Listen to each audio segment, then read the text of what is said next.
وملائكته يصلون على النبي يا أيها الذين آمنوا صلوا عليه وسلموا تسليما درود إبراهيم পড়ে اللهم صل على محمد وعلى آل محمد সবাই বলেন كما صليت على إبراهيم وعلى آل إبراهيم إنك حميد مجيد اللهم بارك على محمد وعلى آل محمد كما باركت على إبراهيم وعلى آل إبراهيم إنك حميد مجيد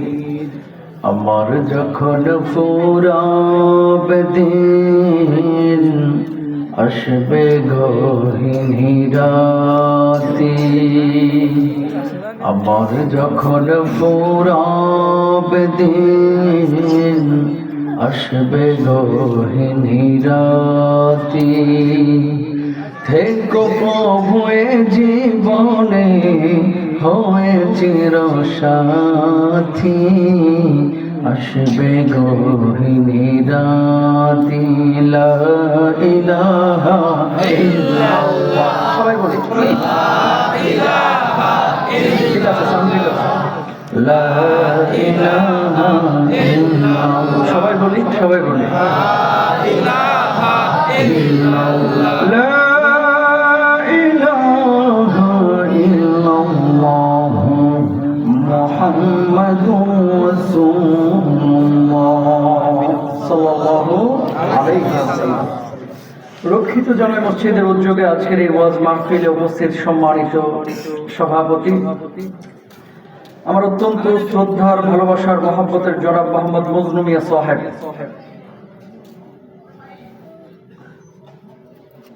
প্রধান অতিথি জনাব মোহাম্মদ মোজাম্মেল হক, বিশেষ আলোচক হাফেজ মাওলানা মুফতি শরীফুল ইসলাম সাহেব, আমার পূর্বে চমৎকার আলোচনা করেছেন হযরতুল আল্লাহ মুফতি শহীদুল ইসলাম মাদানী, উদ্বোধক জনাব মোহাম্মদ আনোয়ার হোসেন, প্রিয় অতিথি জনাব মোহাম্মদ জাহাঙ্গীর আলম সহ বিশেষ অতিথিবৃন্দ এবং যার সৌজন্যে এখানে পোস্টারে নাম লেখা আছে জনাব মোহাম্মদ শেখুল ইসলাম মিঠু। পোস্টারের ভেতরে যাদের নাম আছে আর যাদের নাই, সামনে উপবিষ্ট আমার পিতৃতুল্য মুরব্বানা ইজম, সমবয়সী বন্ধুরা, স্নেহের ছোট্ট ভাইরা, পর্দার আড়ালের মা এবং বোনেরা, সবাইকে আমার আন্তরিক সালাম। আসসালামু আলাইকুম ওয়া রাহমাতুল্লাহ। ওয়া আলাইকুম আসসালাম। সালামের জবাব শুনে মনে হইলো কতদিন আগে আপনাদের থেকে টাকা পয়সা ধার নিয়ে গেছিলাম, এরপরে আর ফিরি নাই, আজকে আমারে পাইছে। রাগ করছেন না? কি এমন দেরি হয়েছে? 10টা মিনিট রওনা দিছি এই 5:30টায় যাত্রাবাড়ি থেকে, এতক্ষণ রংপুর চলে যাব। কিছু করার নাই তো ভাই, আপনি তো ঘুরে আসতে পারবেন। তারপরে আল্লাহ রহম যে আল্লাহ তাআলা এই 2-10 মিনিট দেরির মধ্যে নিয়ে এসেছে। আলহামদুলিল্লাহ বলেন না? আলহামদুলিল্লাহ। রাগ গুচ্ছার কিচ্ছু নাই, ঢাকা সিটির ভিতরে রাস্তার কোনো বাপ্পা নাই, ঠিক না? সালামের জবাবটা আপনারা যেভাবে দিয়েছেন, এটা শুনে নবীজির একটা হাদিসের কথা আমার মনে পড়ে গেল। কি বলছেন আল্লাহ সুবহানাহু ওয়া তাআলা? রাসূল যে কিয়ামতের আগে একটা বড় আলামত দেখা যাবে, সে আলামতটা পড়ে বলুন। এই যে আপনারা যারা এখানে এসেছেন, বসেছেন, বিশ্বাস করেন ভাই আমার কলিজাটা শীতল হয়ে গেছে। একটা স্মার্ট প্রোগ্রাম, মাইক ভালো, প্যান্ডেল ভালো, সাউন্ড বক্স ভালো, মঞ্চ ভালো, মানুষগুলো আলহামদুলিল্লাহ ভালো। আল্লাহ তাআলা সবাইকে মাফ করে দেন, আমিন। জোরে বলেন না আমিন। আপনারা যারা এত কষ্ট করে এসেছেন, আপনি মনে করেন না যে চাইছেন আর চলে এসেছেন। আল্লাহ নির্বাচিত করে একজন একজন করে জান্নাতি মানুষগুলোকে এই জান্নাতি বাগানে কবুল করেছেন, ঠিক না? কিছু লোক আছে আজাইরা কোনো কাম নাই, মেলার মধ্যে ঘোরাফেরা করতেছে। আর কিছু আল্লাহর ওলি আছে চায়ের দোকানে বসে বসে গীবত কমিটির সভাপতির ভূমিকা পালন করতেছে। ওই বক্তাকে, আয়োজককে, এরা কি বক্তা আনছে, আগামী বছর আমরা আরো মোটা তাজা বক্তা নিয়ে আসবো। এরকম সমালোচক আছে না নাই? কিন্তু মুমিন সব সময় খেয়াল করবে, বক্তা যেই হোক, আয়োজক যেই হোক, উদ্বোধক যেই হোক, সভাপতি যেই হোক, যেখানে কোরআনের কথা হবে, সুন্নাহর কথা হবে, বাড়িতে মুমিন থাকতে পারে না, ঠিক কি না মুসলমান? নারে তাকবীর, আল্লাহু আকবার, কোরআনের আলো ঘরে ঘরে জালো, ইসলামের শত্রুরা তাকবীর, আল্লাহু আকবার। মাশাআল্লাহ মাশাআল্লাহ, হায়াকাল্লাহ, জাযাকুমুল্লাহ, আমিন বলেন। আসেন, নবীজি কি বলছেন? কোনো শব্দ করা যাবে না এখন। আমি যে 1-1.5 ঘন্টা কথা বলবো, আজকে বৃহস্পতিবার রাত, বরকতের এই রাত, ইবাদতের এই রাতটাকে আমরা সবাই কাজে লাগাবো। আল্লাহ তৌফিক দান করুক, আমিন বলেন। নবীজি বলেছেন কিয়ামতের আগে মসজিদে মানুষ মুখ দেখে মানুষের সালাম দেবে। খেয়াল করেন কি বলছেন, আত-তাসলিমুল খাসসা, মানুষ বেছে বেছে মানুষকে সালাম দিবে, আর জবাবটাও হবে বেছে বেছে কিয়ামতের আগে। আজকালকে খেয়াল করে দেখেন, সালাম দেওয়ার আগে মুখের দিকে তাকায় যে আমার সালামের উপযুক্ত কিনা। এই যে হুজুর আইলাম, যেই দেখা সালাম আলাইকুম, আসসালামু আলাইকুম, আসসালামু আলাইকুম, আসসালামু আলাইকুম। চেয়ারম্যানকে দেখলে সালাম আসে, এমপি কে আসলে দেখলে সালাম আসে, খতিবকে দেখলে অটো মুখ দিয়ে 5G গতিতে সালাম চালু হয়ে যায়। একই মানুষ জীবনে কোনো রিক্সাওয়ালা, ভ্যানওয়ালা, অটো চালক, সিএনজি চালককে সালাম দিতে চায় না, দেয়ও না, ঠিক না? এখানে হাত তুলতে বললে অনেক অপরাধী ধরা খাবে। হুজুর জন্মের পর থেকে কোনো গরিবকে, ফকিরকে আমি সালাম দিই না, এরকম লোক আছে না? নাই। কিন্তু নবীজি বলছেন আফসুস সালাম, সালামের প্রচার করো, ভালোবাসা জেনে বাড়িয়ে দিবেন তিনি কে? আল্লাহ। সুতরাং জবাবটা সুন্দর করে চাই, আসসালামু আলাইকুম ওয়া রাহমাতুল্লাহ। ওয়া আলাইকুম আসসালাম। মাশাআল্লাহ, এবার সুন্দর হয়েছে। কিন্তু কেউ কেউ আপনারা বলেছেন ওয়া আলাইকুম সালাম, এটা কোনো সালামের জবাব না। বলেন ওয়া আলাইকুম আসসালাম। আপনারা কেউ কেউ সালাম দেন দেখি আসসালামু আলাইকুম, আসসালামু আলাইকুম, সালামালাইকুম, এগুলো সালাম না, এগুলো তামাশা, ফাজলামি, ঠিক না? সালামটা আজকে শিখে যান। বলেন আসসালামু আলাইকুম। আসসালামু আলাইকুম। ঠিক হবে না ইনশাআল্লাহ এখন থেকে? আল্লাহ আমাদের ভালোবাসাগুলোকে নাজাতের ওসিলা বানায় দেন। আমিন। নিয়ে এসেছেন আমাদেরকে যিনি, তিনি কে? আল্লাহ। আরো জোরে, তিনি কে? আল্লাহ। একজন মানুষ প্রতিদিন 23,040 বার চোখের পাতা ফেলে। এই যে আপনিও ফেলছেন, আমিও ফেলছি। ডাক্তারদের ভাষ্য অনুসারে একজন মানুষ প্রতিদিন 23,040 বার চোখের পাতা ফেলে বিনা চার্জে। এই পলক ফেলানোর যিনি তৌফিক দিয়েছেন তিনি কে? আল্লাহ।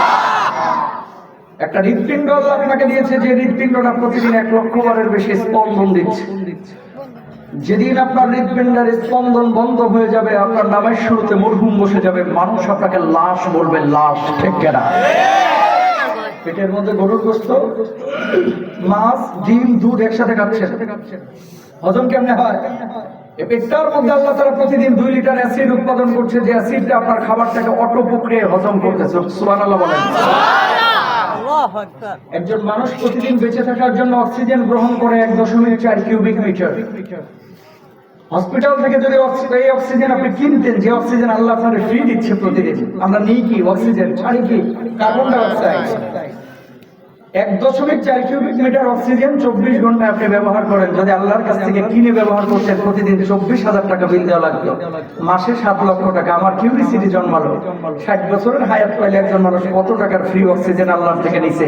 পাইলাম 54 কোটি টাকার। আল্লাহু আকবার বলবেন না? আল্লাহু আকবার। মুসলমান এবার বলেন, এই জমিনটার মালিক কে? আল্লাহ। আসমানের মালিক কে? আল্লাহ। বাঁচিয়ে রেখেছেন যিনি, তিনি কে? আল্লাহ। ইহুদি, খ্রিস্টান, হিন্দু, নাসারারা এরা আল্লাহকে মানে না, নবীকে মানে না। আল্লাহর জমিনে কিছু মুসলমান আজকে পয়দা হয়েছে, খায় আল্লাহর পরে আল্লাহর অক্সিজেন ব্যবহার করে আল্লাহ, আর গোলামি দালালি করে ইস্কন্দের হিন্দুদের, ঠিক করে ভাইরা? ভাইরা আমার, কোন মুসলমান কখন আল্লাহর খাইয়া আল্লাহর পরে আরেকজন কাফের বেঈমানের দালালি সামসামে করতে পারে? গোলামি হবে কার? যদিও আপনারা বসেছেন, এই মুহূর্তে আসমান থেকে কিছু ফেরেশতা আপনাদের উপরে রহমের ডানাগুলো বিছিয়ে দিয়েছেন। সুবহানাল্লাহ। আর আমার আল্লাহ রাব্বুল আলামিন বলছেন, মা ইয়াকুলু ইবাদি, ও আমার ফেরেশতারা, যে মানুষগুলো আরামের ঘুমকে হারাম করে এই জায়গায় বসেছে, এই প্যান্ডেলের মধ্যে বসেছে, মানুষগুলো কি করে, কি বলে, কি করে, কি বলে? ফেরেশতারা যখন বলে আল্লাহ, এই মানুষগুলো আরামের ঘুমকে হারাম করে আল্লাহ রাব্বুল আলামিন দুনিয়ার সব কাজ কর্ম ছেড়ে আপনাকে ভালোবাসে, আপনার নবীকে ভালোবাসে, আপনার জিকির আজকারের জন্য এখানে এসেছে, কোরআনের আকর্ষণে কোরআনের কথা শোনার জন্য এসেছে।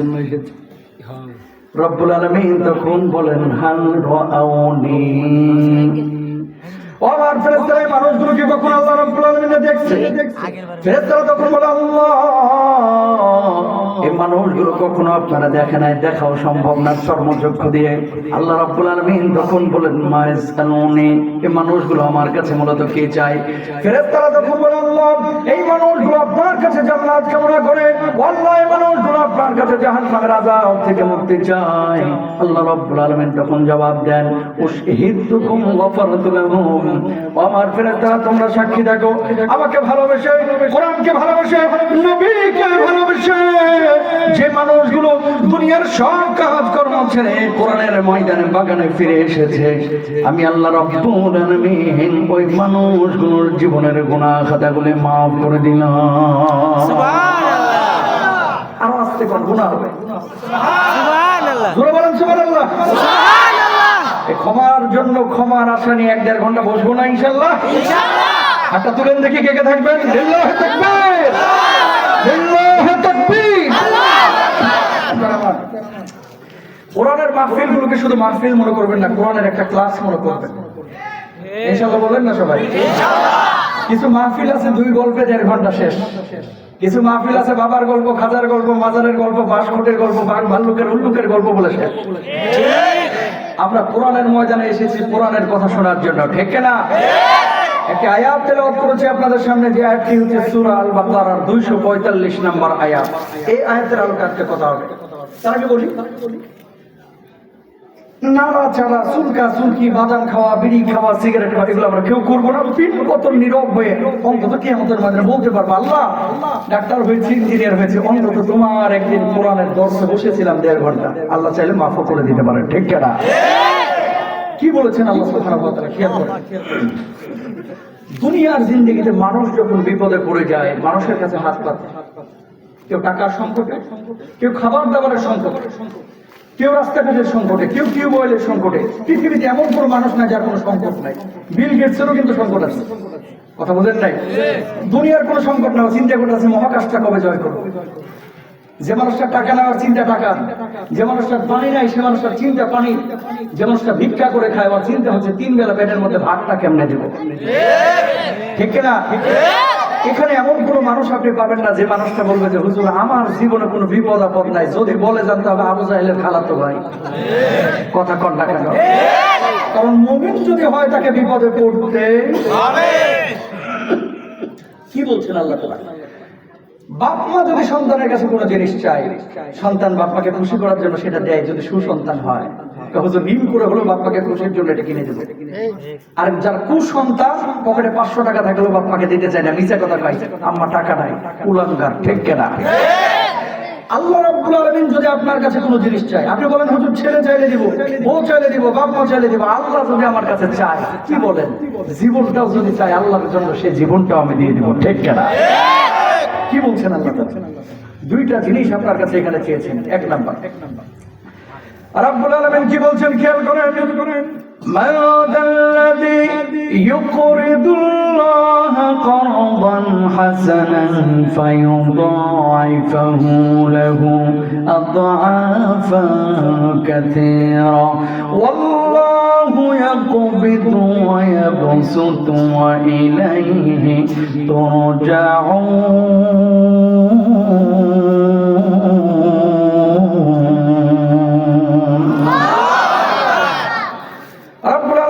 যে ব্যক্তি আল্লাহ রাব্বুল আলামিনকে দুনিয়ার জিন্দেগিতে ঋণ দিবেন, আল্লাহ রাব্বুল আলামিন কিয়ামতের ময়দানে তার জন্য 2 গুণ বদলার ব্যবস্থা করবেন, 3 গুণ বদলার ব্যবস্থা করবেন, বহু গুণ বদলা বাড়ায় দেবেন। সর্বোপরি আল্লাহ রাব্বুল আলামিন ওই মানুষের জন্য চূড়ান্ত জান্নাতের ফয়সালা করে দিবেন। বলুন সুবহানাল্লাহ। আয়াতটা যেদিন নাজিল হইল সাহাবীরা কনফিউশনের মধ্যে পড়ে গেছেন, সন্দেহের মধ্যে পড়ে গেছে। আসমান বানিয়েছেন আল্লাহ, জমিন বানিয়েছেন আল্লাহ, সব কিছুর মালিক আমার আল্লাহ। সে আল্লাহ কেন ঋণ চাইলো মানুষের কাছে? কিছুই তো বুঝলাম না। সাহাবীরা বললেন ইয়া রাসূলুল্লাহ, আল্লাহ রাব্বুল আলামিন ফরজে হাসানা দ্বারা এখানে কি বুঝিয়েছেন? কিছুই তো বুঝলাম না। কিসের সংকট আল্লাহ? আল্লাহর নবী জবাব দিলেন, আল্লাহর জন্য যেখানে জানের প্রয়োজন সেখানে জান দিবা, যেখানে মালের প্রয়োজন সেখানে মাল দিবা। আল্লাহ রাব্বুল আলামিন দুনিয়ার জিন্দেগিতে বান্দার জান আর মালকে কর্জা হাসানা বুঝিয়েছেন। বলুন সুবহানাল্লাহ। সাইফুল ইসলাম আলিফ ভাই চিটাগংয়ের অ্যাডভোকেট, আমার ভাইটা সারা জীবন কাজ করেছে মুসলমানের পক্ষে, হিন্দুদের পক্ষে অনেক সময় কাজ করেছে ওকালতি করতে গিয়ে।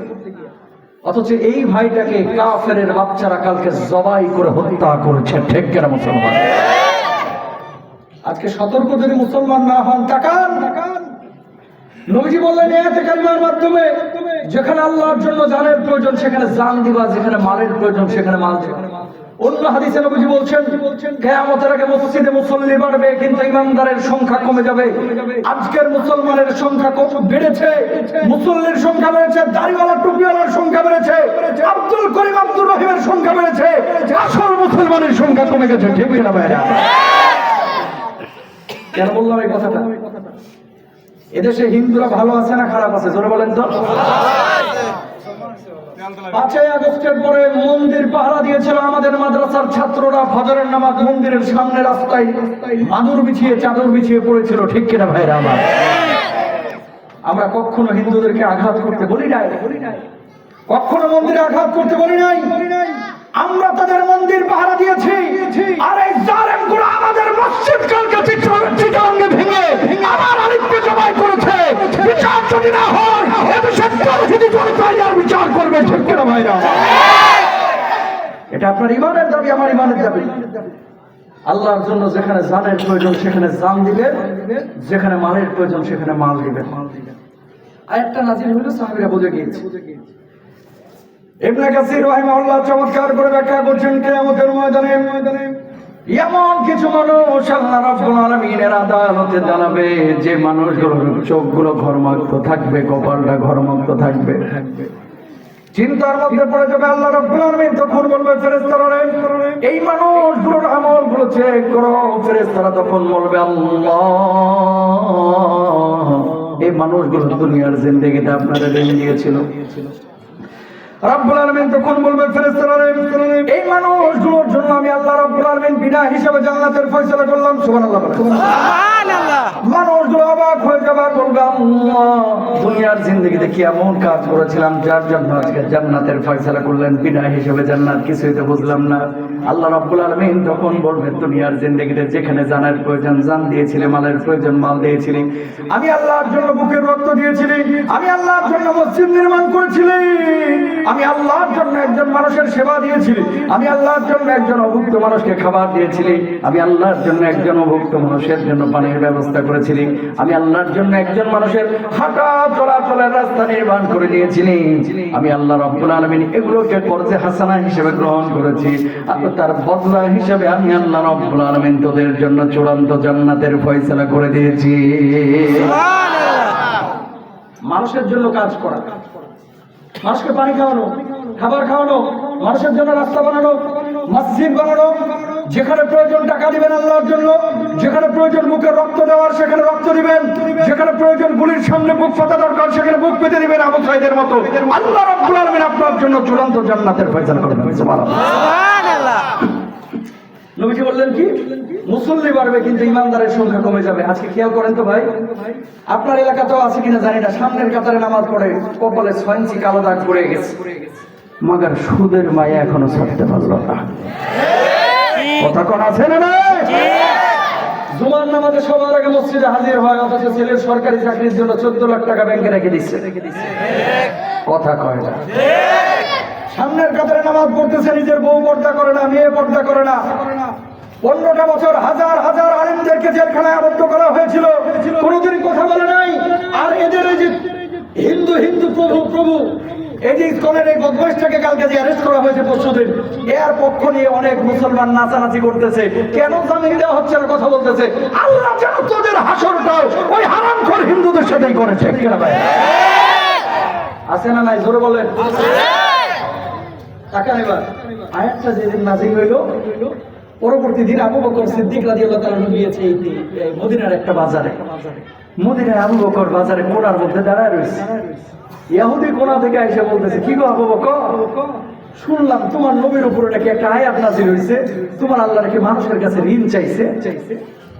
কয় হ্যাঁ, মানুষের কাছে ঋণ চাইছে, কর্জে হাসানা জান আর মাল দিয়া। তো এখানে কি হয়েছে? আবু বকর বুঝতে বাকি নাই, তোমার আল্লাহ একটা ফকির, তোমার আল্লাহ একটা মিসকিন। ইহুদি বলতেছে কারে? আবু বকর রে। নরম মেজাজের আবু বকর গরম হয়ে গেছে। এই ইহুদির বাচ্চা, আমারে গালিতে আমি কিচ্ছু বলবো না, আমার বাপ মারে গালিতে কিচ্ছু বলবো না, কিন্তু আমার সামনে আমার আল্লাহকে গালমন্দ করবি, আমি আবু বকর কিন্তু হাত গোটায় বসে থাকবো না। আল্লাহু আকবার। আল্লাহ আল্লাহ রাসূলকে গালি দিলে কলিজা এখন জ্বলে কি জ্বলে না? দ্বিতীয়বার আবার বলছে তোমার আল্লাহ ফকির, তৃতীয়বার আবার বলছে তোমার আল্লাহ ফকির। এবার যাইবে কই, ডান হাতটা তুলে আবু বকর ইহুদির গালে ঠাইসে একটা চক্করা বসায় দিছে, থাপ্পড় বসায় দিছে। আল্লাহু আকবার। ইহুদি গালের মধ্যে হাত দিয়া আল্লাহর নবী বিশ্বনবী সাল্লাল্লাহু আলাইহি ওয়াসাল্লামের বাড়ির দিকে দিছেন। যাওয়ার পরে বললেন, ওগো মুহাম্মদ সাল্লাল্লাহু আলাইহি ওয়াসাল্লাম, কি শেখান আপনি সাহাবীদেরকে? কি শেখান? কই কি হয়েছে? আপনার সাহাবীরা তো ইহুদি ধরে ধরে মারে। কে মারছে তোমারে? আপনার আবু বকর মারছে। আল্লাহর নবী বললেন, আমি বিশ্বাস করি না, আমি বিশ্বাস করি না, আমার আবু বকর অন্যায় ভাবে কাউরে মারতে পারে না। আল্লাহর নবী কে মারে? ইহুদি বলতেছে, ডাকেন ডাকেন, আপনার আবু বকর আমার মারছে কিনা জিজ্ঞেস করেন। আবু বকর আল্লাহর নবী ডাক দিলেন, আবু বকর কি শুনলাম তুমি নাকি ইহুদিরে মারছো? আবু বকর জবাব দিলেন, ওগো নবীজি, এই জালেম এমন একটা অন্যায় করেছে যে অন্যায়ের কারণে তার আমি মারতে বাধ্য হয়েছি। ও যদি আমার গালি দিত আমি কিচ্ছু বলতাম না, আমার বাপ মানে গালি দিলে কিচ্ছু বলতাম না। আমার সামনে আমার আল্লাহকে, আমার নবীকে কেউ কটাক্ষ করবে, কোরআনের আয়াতের অপব্যাখ্যা করবে, আমি নবী বরদাস্ত করতে পারি না। একবার না, দুইবার না, তিনবার আমার আল্লাহকে গালমন্দ করেছে। এই কারণে আমি আবু বকর তার গায়ে হাত তুলেছি। বলুন আল্লাহু আকবার। নবীজি বললেন, কিরে ইহুদি, তুই নাকি আমার আল্লাহ রাব্বুল আলামিনকে গালমন্দ করেছিস? ইহুদি জবাব দিল, নবীজি, আমি সত্য কথা বলছি, আপনার আবু বকর মিথ্যা কথা বলতেছে, আপনার আল্লাহর আমি গালি দিই নাই, গালি দিই নাই। আল্লাহর নবী আবু বকরকে বলতেছে, আবু বকর ও নাকি আল্লাহ রাব্বুল আলামিনকে গালি দেয় নাই, তুমি নাকি মিথ্যা কথা বলতেছো। আবু বকর জবাব দিল, নবীজি, ঈমান আনার পর থেকে আবু বকরের জবান দিয়ে কোনোদিন মিথ্যা কথা বাইর হয় নাই। মেরাজের পরে সর্বপ্রথম স্বীকৃতি আমি দিয়েছিলাম, আপনি তো আমার সিদ্দিক উপাধি দিয়েছিলেন। আল্লাহর নামে হলফ করে বলছি আমি সত্য কথা বলছি, কিন্তু ইহুদি মিথ্যা কথা বলতেছে। নবীজি চিন্তার মধ্যে পড়ে গেলেন, ইহুদি যেহেতু স্বীকার করছে না, বিচার দাবি করেছে, বিচার যদি না করে গোটা মদিনা ইহুদি ছড়িয়ে দিবে। মুহাম্মদ সাল্লাল্লাহু আলাইহি ওয়াসাল্লাম নিজ গোত্রের লোক দেখে বিচার করে নাই, ঠিক কিনা?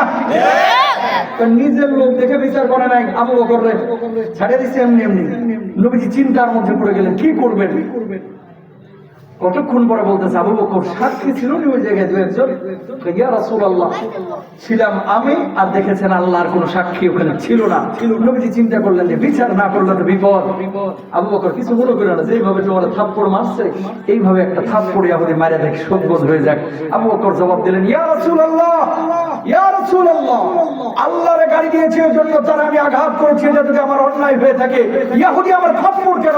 আমি আবু বকরের জীবনটা নিয়ে চলে গেল, আল্লাহর কসম আবু বকরের কলিজার মধ্যে বিন্দু মাত্র কষ্ট থাকবে না।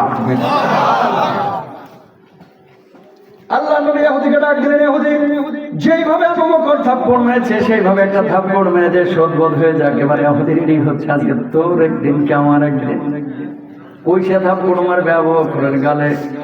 যেমনি ইহুদি রেডি হচ্ছে, সঙ্গে সঙ্গে আরশ আজিমে আল্লাহ রাব্বুল আলামিনের কাছে গ্রিন সিগন্যাল চলে গেছে। রব্বুল আলামিন জিবরিল আমিনকে ডাক দিলেন, ও জিবরিল আমিন, দেখ দেখ দেখ, দুনিয়ার জিন্দেগিটা আমার হাবিব কি বিচার করছে। মুহূর্তের মধ্যে আমার হাবিবের কাছে গিয়ে হাজির হয়ে যাও, আর গিয়ে বলবি আবু বকরের পক্ষে দুনিয়ার কোনো সাক্ষীর প্রয়োজন নাই, আবু বকরের পক্ষে দুনিয়ার কোনো সাক্ষীর প্রয়োজন নাই। আমি আল্লাহ রাব্বুল আলামিন আরশ আজিম থেকে আবু বকরের পক্ষে সাক্ষী হয়ে গেলাম। একজন মানুষের পক্ষে সাক্ষী দিচ্ছেন কে? আল্লাহ। আর আসতে বলেন আল্লাহর নাম। আল্লাহ। জোরে বলেন কে? আল্লাহ। আবু বকরের পক্ষে স্বয়ং আল্লাহ নিজে সাক্ষী হচ্ছেন। জিবরিল আমিন, দ্রুত আল্লাহর নবীর কাছে, আমার নবীর কাছে গিয়ে বল, ইহুদিদের সামলান, ইহুদির হাত যেন আবু বকরের গাল স্পর্শ না করে, মেসাকার হয়ে যাবে সব কিছু। সুবহানাল্লাহ কোন না? চোখের পলক ফেলানোর আগে জিবরিল আমিনের কাছে জিবরিল আমিন আল্লাহর নবীর কাছে এসে হাজির। ইয়া রাসূলুল্লাহ, বিচার আপনি করছেন আল্লাহ রাব্বুল আলামিন কিন্তু সব কিছু দেখেছেন ইহুদিরা আপনি সামলানো যেন আবু বকরের গালটা স্পর্শ না করে নবীজির বুঝতে বাকি রইল না যার শাজিম থেকে গ্রিন সিগন্যাল এসেছে ও জিবরিল আমিন কি হয়েছে আল্লাহ রাব্বুল আলামিন আবু বকরের পক্ষে নিজেই সাক্ষী হয়ে গেছেন এই আয়াত 4 নম্বর পারা 13 নম্বর পৃষ্ঠা শুরুর অংশ লাকাদ সামিআল্লাহু কাওলাল্লাযীনা ক্বালু ইন্নাল্লাহা ফাকীরুন ওয়া নাহনু আগনিয়া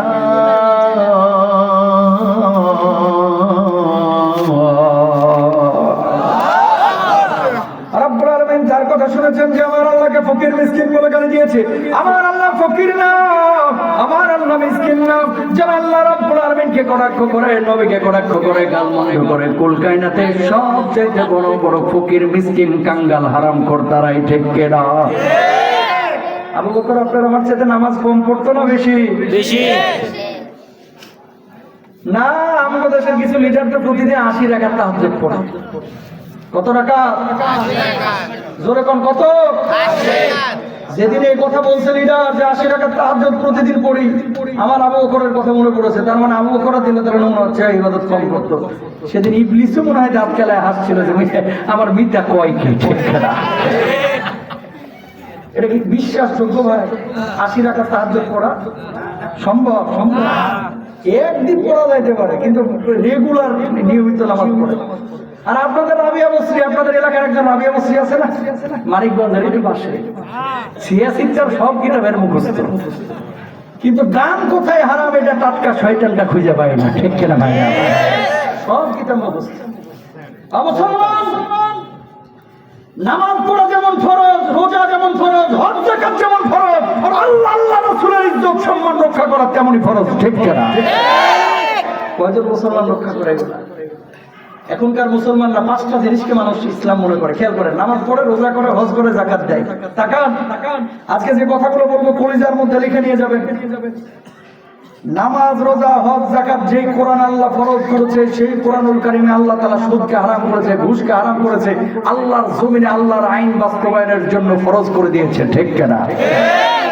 এটা আমাদের দেশের মানুষ আল্লাহর আইন বাস্তবায়নের জন্য কয়জন সোচ্চার কয়জন ডোন্ট মাইন্ড কষ্ট দেওয়ার জন্য আপনাকে আসি নাই মুরব্বীরা বাবারা চাচারা দাদু ভাইরা ছোট ভাইরা খেয়াল করেন এলাকায় কিছু যুবক আগে দাড়ি টাড়ি রাখতো না এখন রাখা শুরু করছে আগে নামাজ পড়তো না এখন পড়া শুরু করেছে খেয়াল করেন মসজিদে যায় হাঁটুর আগে টাকনোর নিচে কাপড় পরতে এখন উপরে পড়া শুরু করেছে ভালো হয়ে গেছে পুরোটা গত 3 দিন আগে প্রথম আলো এটা নিয়ে একটা নিউজ করেছে যে জঙ্গি চিনার আলামত কি ছেলেটা প্রেম করে না ছেলেটা নেশা করে না ছেলেটা মদ দাড়ি গাঁজা খায় না ছেলেটা হঠাৎ দেখবেন পরিবর্তন আজে বাজে ছেলেপেলের সাথে মেলামেশা করে না পরবর্তীতে দেখবেন যে ছেলেটা কোরআন হাদিস পড়াশোনা করতেছে ছেলেটা 5 ওয়াক্ত নামাজ পড়তেছে জানবেন যে এর সাথে কোনো জঙ্গি কালেকশন শুরু হচ্ছে এই প্রথম আলো নামক এই নাস্তিক পত্রিকাটাকে দিল্লি পাঠিয়ে দেওয়া হচ্ছে ঠিক কিনা ভাইরা যে কথা বলতেছিলাম কেন বলার উদ্দেশ্য ইসলামকে তুচ্ছ তাচ্ছিল্য করেছে আবু বকর গর্জে উঠেছে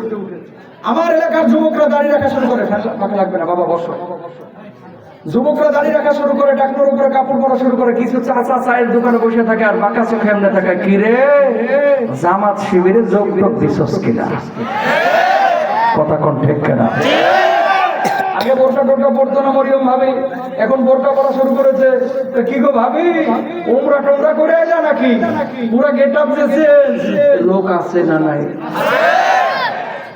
15 বছরে এমন অনেক ঘটনা ঘটেছে প্রিয় ভাইরা আমার শিখেন বুঝেন কোরআন হাদিসের কিতাব নিয়ে বসা হয়েছে 22 জন 23 জন দার্স বা হালাকা নিচ্ছে হঠাৎ আশা গণ্য বাহিনী ঘেরাও করে দেয়া হলুদ সাংবাদিকরা নিউজ করেছে 21 জন জঙ্গি গোপন বৈঠকের সময় জিহাদি বৈঠক হওয়ার টক্কা এগুলো হয়েছে কি হয় না জোরে বলেন বলার একটা উদ্দেশ্য আছে দাড়িটাকে আল্লাহ নবী তিনি পছন্দ করেছেন তাই দাড়িটা রেখেছি টুপিটা কিন্তু বুঝে শুনেই পড়েছি ঝুমকা কিন্তু বুঝে শুনেই পড়েছি কোরআনটাকে বুঝে শুনেই কিন্তু বুকে আঁকড়ে ধারণ করেছি বল আপনি যেটাই করেন না কেন আল্লাহর কসম করে বলছি দাড়িকে টুপিকে কোরআনকে জিহাদকে যদি করেন আল্লাহর দুশমন নবীর দুশমন আপনি ঠিক করে বাইরে আমার প্রকৃত মুসলমান হতে পারবেন না না স্পষ্ট কথা তাহলে আল্লাহর জন্য যেখানে জানের প্রয়োজন সেখানে জান দিতে হবে, যেখানে মালের প্রয়োজন সেখানে মাল।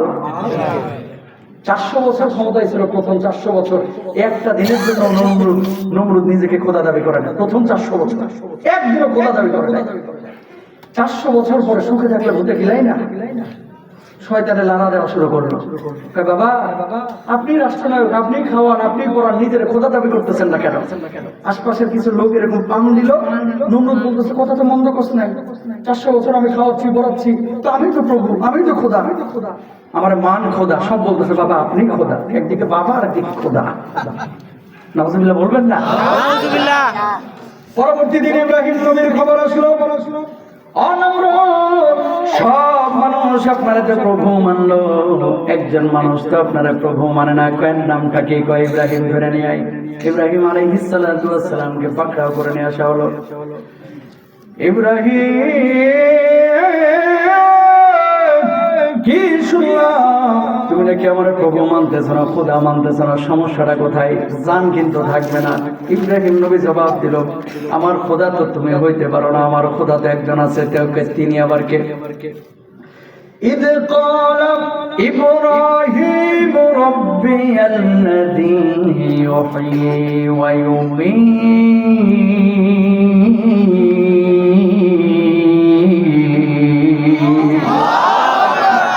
আমার খোদা তিনি, যিনি আমার জীবন দান করেন, যিনি মৃত্যু দান করেন। নমরুদ সঙ্গে সঙ্গে বলল আমি তো জীবন দান করি, আমি জীবন দান করে আমি মৃত্যু দান করি। ইব্রাহিম নবী তখন বলল যে কিভাবে আপনি জীবন দান করেন, মৃত্যু দান করেন, একটু দেখান।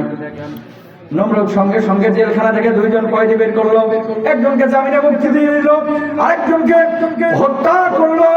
ওই নমরুদ বলল ইব্রাহিম দেখো দেখো, একজনকে আমি জীবন দিলাম আর একজনকে আমি মৃত্যু দিলাম, সুতরাং আমি জীবনদাতা আমি মৃত্যুদাতা। ইব্রাহিম আলাইহিস সালাতু ওয়াস সালাম মুস্কি মুস্কি হাসলেন, ওরে শয়তান, এটারে কি জীবন দেওয়া বলে? এটা ভণ্ডামি, ঠিক কিনা? জেলখানা থেকে একজনকে মুক্তি দিয়া জামিনে মুক্তি দিয়ে দিল আর কি, যে যা ছেড়ে দিলাম, জীবন দিলাম। আরেকজন মারি হালাইলো, যে বলতেছে দেখ আমি মৃত্যু দিলাম, এটা কি জীবন দেওয়া বলে? ইব্রাহিম নবী বলতেছে নমরুদ আচ্ছা এটা মানলাম, তুমি কি বুঝাইছো এটা আমি বুঝছি, অন্তরে তো ঈমান আছে, দ্বিতীয় একটা কাজ যদি করে দেখাইতে পারো আমি তোমার উপরে ঈমান আনবো। কি বল, কি দেখাইতে হবে? তারপরে ঈমান দেখ, না আনলে খবর আছে। কয় হ্যাঁ দেখাও। قال إبراهيم فإن الله يأتي بالشمس من المشرق فأت بها من المغرب فبهت الذي كفر। ইব্রাহিম আলাইহিস সালাতু ওয়াস সালাম বললেন নমরুদ আমার আল্লাহ রাব্বুল আলামিন প্রতিদিন পূর্ব দিক থেকে সূর্যটা উঠায়, পশ্চিম দিকে সূর্যটা ডোবায়। কালকে তুমি পশ্চিম দিক থেকে সূর্য উঠায় পূর্ব দিকে সূর্যটা ডোবাইবা। যদি তুমি ডুবাইতে পারো তাহলে তোমার উপর আমি ঈমান আনবো। এই কথা শোনার পরে নমরুদের মুখে আর কোনো জবাব নাই, জবাব একটা, মানলে মান, না হলে জেলখানায় ঢুকায়া আগুনে নিক্ষেপ করব। নাউজুবিল্লাহ বলবেন না? নাউজুবিল্লাহ। এলাকার মধ্যে কিছু চাপাবাজ পাবেন, দলিলে পারে না, তর্কে পারে না, যুক্তিতে পারে না, সর্বশেষ হাতিয়ার মিথ্যা মামলা দিয়ে হুজুরকে জেলে ঢুকায়।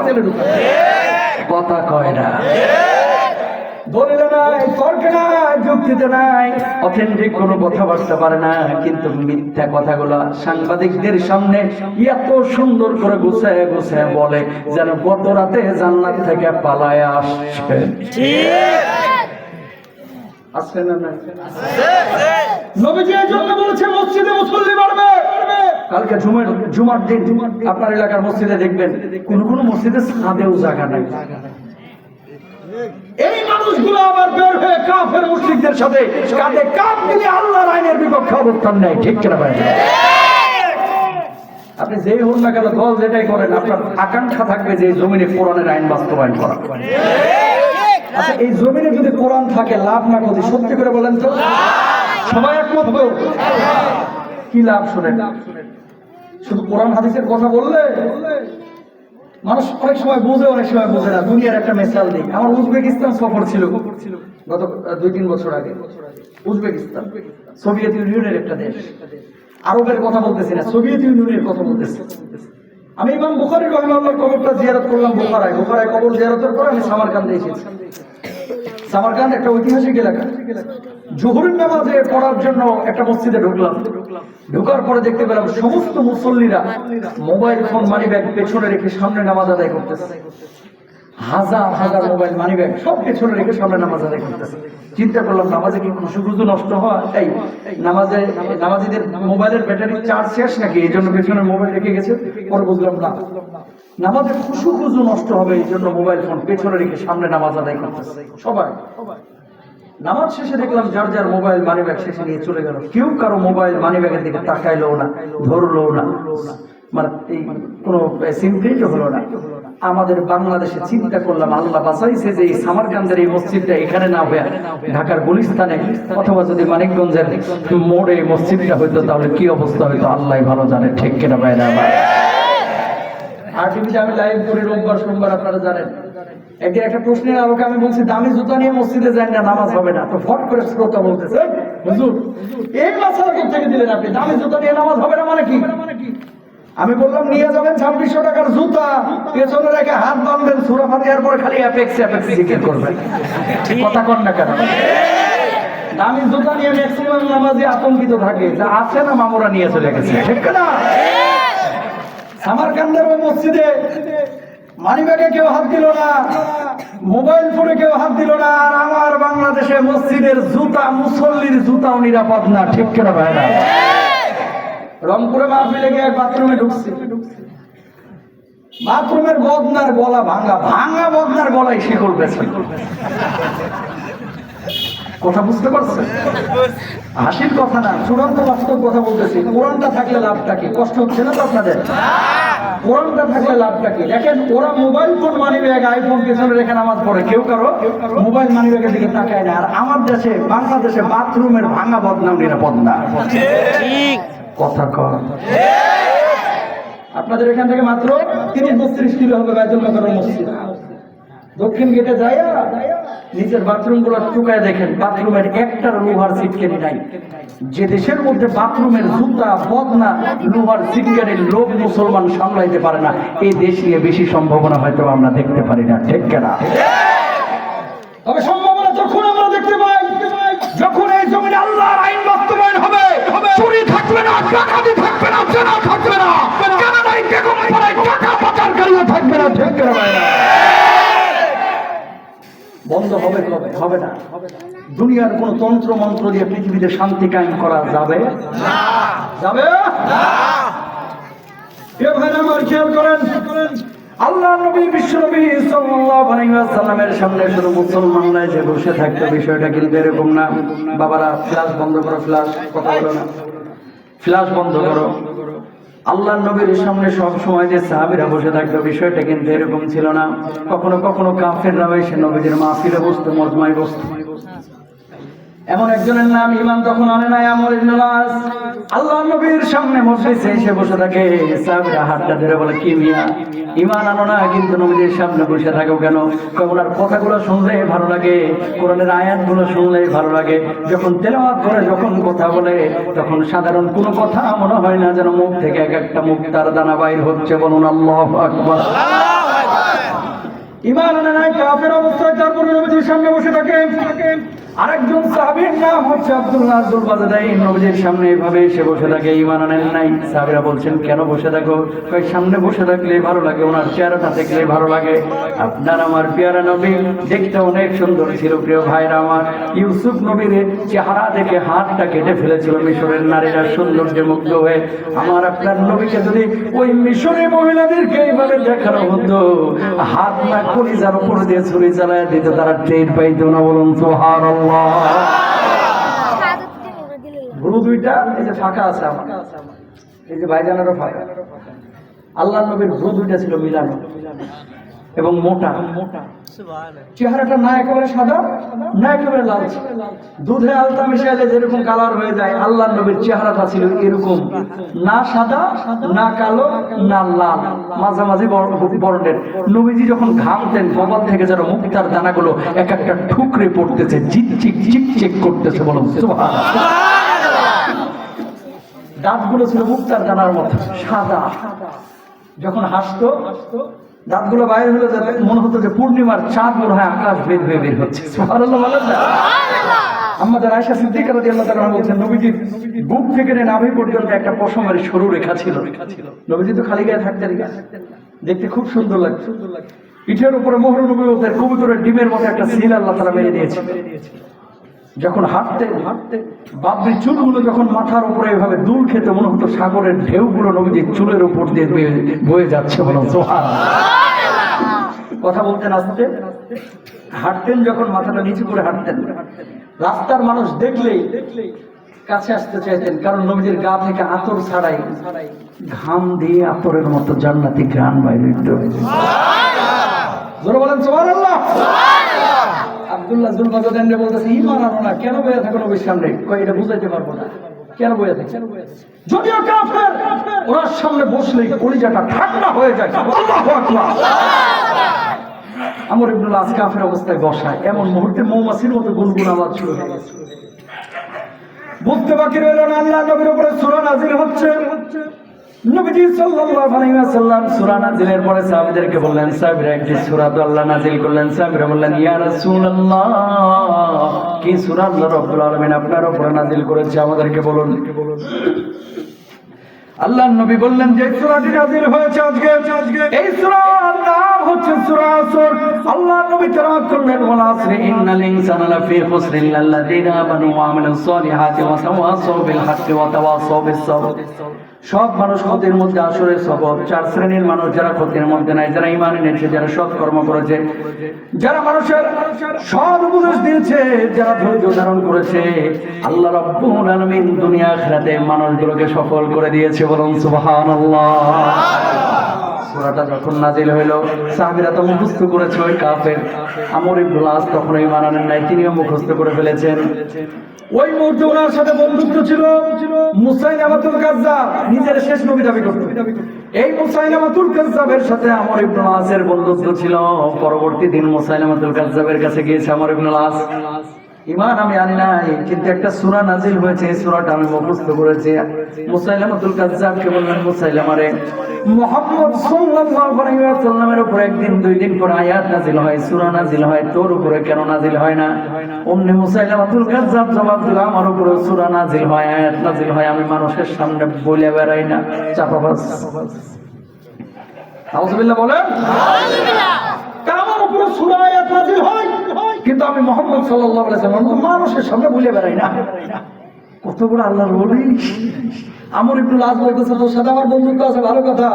শুন, কালকে একটা সূরা নাযিল হলো, মুহাম্মদ সাল্লাল্লাহু আলাইহি ওয়াসাল্লামের ওখানে বসেছিলাম, কলিজাটা ঠান্ডা হয়ে গেছে। কি সূরা? শোনা দেখি। বলা, আসর ইন্নাল ইনসানা লাফি খুসর ইল্লাল্লাযীনা আমানু ওয়া আমিলুস সালিহাতি ওয়া তাওয়াসাউ বিল হাক্কি ওয়া তাওয়াসাউ বিস সাবর। এই যে শুনাইলাম, দেখ কত সুন্দর অর্থ। সব মানুষ ক্ষতির মধ্যে, চার শ্রেণীর মানুষ ছাড়া। ও মুসাইলামা, আজকে যদি তুই না বলছস তোর উপরে কি সূরা নাযিল হয়েছে, আয়াত নাযিল হয়েছে, তোর সাথে আমার বন্ধুত্ব শেষ। মুসাইলামা বলছে, বলতেই হবে। কয়, হ্যাঁ। কতক্ষণ পরে মাথা নিচু করছে, মাথা উঠে বলছে, গত রাতে যেটা নাযিল হয়েছে বলবো? কয়, বল। কয়, ইয়া ওয়াবরা ওয়াবরা ফাইন্না মান তালাবু দুনাল ওয়া সাদরা সাদরা। খুব তার স্বীকৃতি দিচ্ছে কেমন করে না, কথা বলেন না কেন? বলছে, সত্যি বলছেন, সত্যি বলছেন। তাকান, কয়, ইয়া ওয়াবরা ওয়াবরা ফাইন্না মান তালাবু দুনাল ওয়া সাদরা সাদরা। হে খরগোশের বাচ্চা, তোর কানগুলো ছোট, তোর লেজটা খাটো, তোর পেটটা মোটা, তোর পাগুলো ছোট। এটা বলে সূরা, ইবলিসও বিশ্বাস করবে না। ঠিক না? এটা কি সূরা হইতে পারে? না। আল্লাহর খায়া দেয়া কাম নাই। নাউযুবিল্লাহ। যে আল্লাহ তাআলা খরগোশের পা ছোট, লেজ ছোট, পেট মোটা, মাথা ছোট, কান ছোট, এটা বুঝি কোরআনে বলা লাগে? না।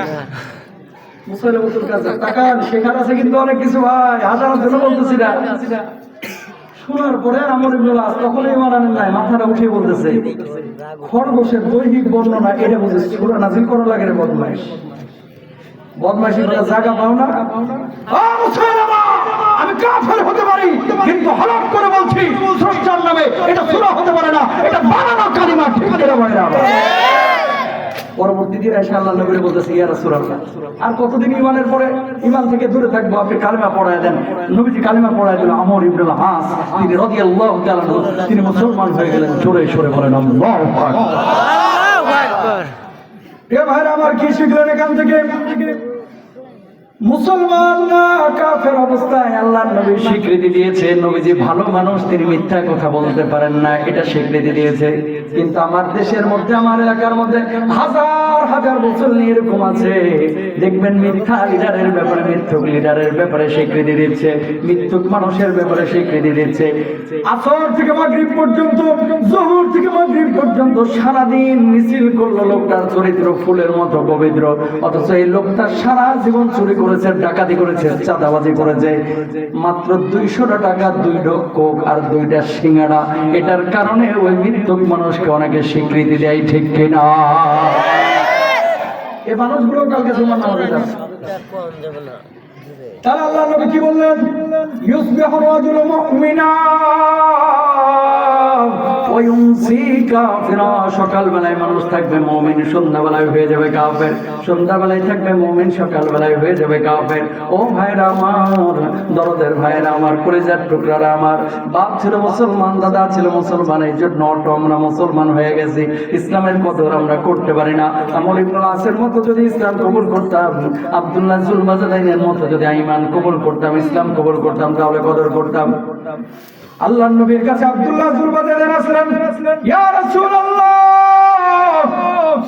এতদিন আমি ঈমান আনি না, আজকে আপনার উপর ঈমান আনবো, আপনি আমার কালেমা পড়ায় দেন। আল্লাহর নবী কালেমা পড়ায় দিলেন। কালেমা পড়ার পরে এবার চাচার কাছে গেলেন। চাচা ছিল মুশরিক, মূর্তি পূজারী। চাচার কাছে শীতের মধ্যরাতে দিয়ে বললেন, চাচা আমি ঈমান এনেছি মুহাম্মদ সাল্লাল্লাহু আলাইহি ওয়াসাল্লামের উপরে। চাচা বললেন, এত বড় সাহস, ঈমান এনেছিস মুহাম্মদ সাল্লাল্লাহু আলাইহি ওয়াসাল্লামের উপরে, এই মুহূর্তে আমার সামনে থেকে দূর হয়ে যাবি, অথবা তুই ঈমান ছাড়বি, বাড়ি ঘর ছাড়বি, সম্পদ ছাড়বি, খামারের ওটগুলো ছাড়বি, সিদ্ধান্ত ধরে নিতে হবে ঈমান ছাড়বি নাকি এগুলো ছাড়বি। এবার জবাব দিল আব্দুল্লাহ জুলবাজাদাইন, ও চাচা, বুঝে শুনেই আমি ঈমান এনেছি, বাড়ি ছাড়তে আমি রাজি আছি, সম্পদ ছাড়তে রাজি আছি, খামারের নোটগুলো ছাড়তে না দিয়েছি, আল্লাহর কসম ঈমান আমি ছাড়তে রাজি নাই। বলুন আল্লাহু আকবার। বের হয়ে যা আমার সামনে থেকে। শীতের মাঝরাতে তাকে বের করে দেওয়া হচ্ছে, ঘরের মধ্যে থেকে, বাড়ির মধ্যে থেকে সব কিছু কেড়ে নেওয়া হয়েছে। চাচার কাছে বিদায় নিয়ে গেলেন, ও চাচা, কোনদিন আপনার সামনে আমি আর আসবো না। আজ এমনি বের হয়ে যাচ্ছেন, বলতেছেন আব্দুল্লাহ এই জায়গায় যারা পরনের যে জামা কাপড়টা আছে, জামা কাপড়টা খুলে দিয়ে যাবে।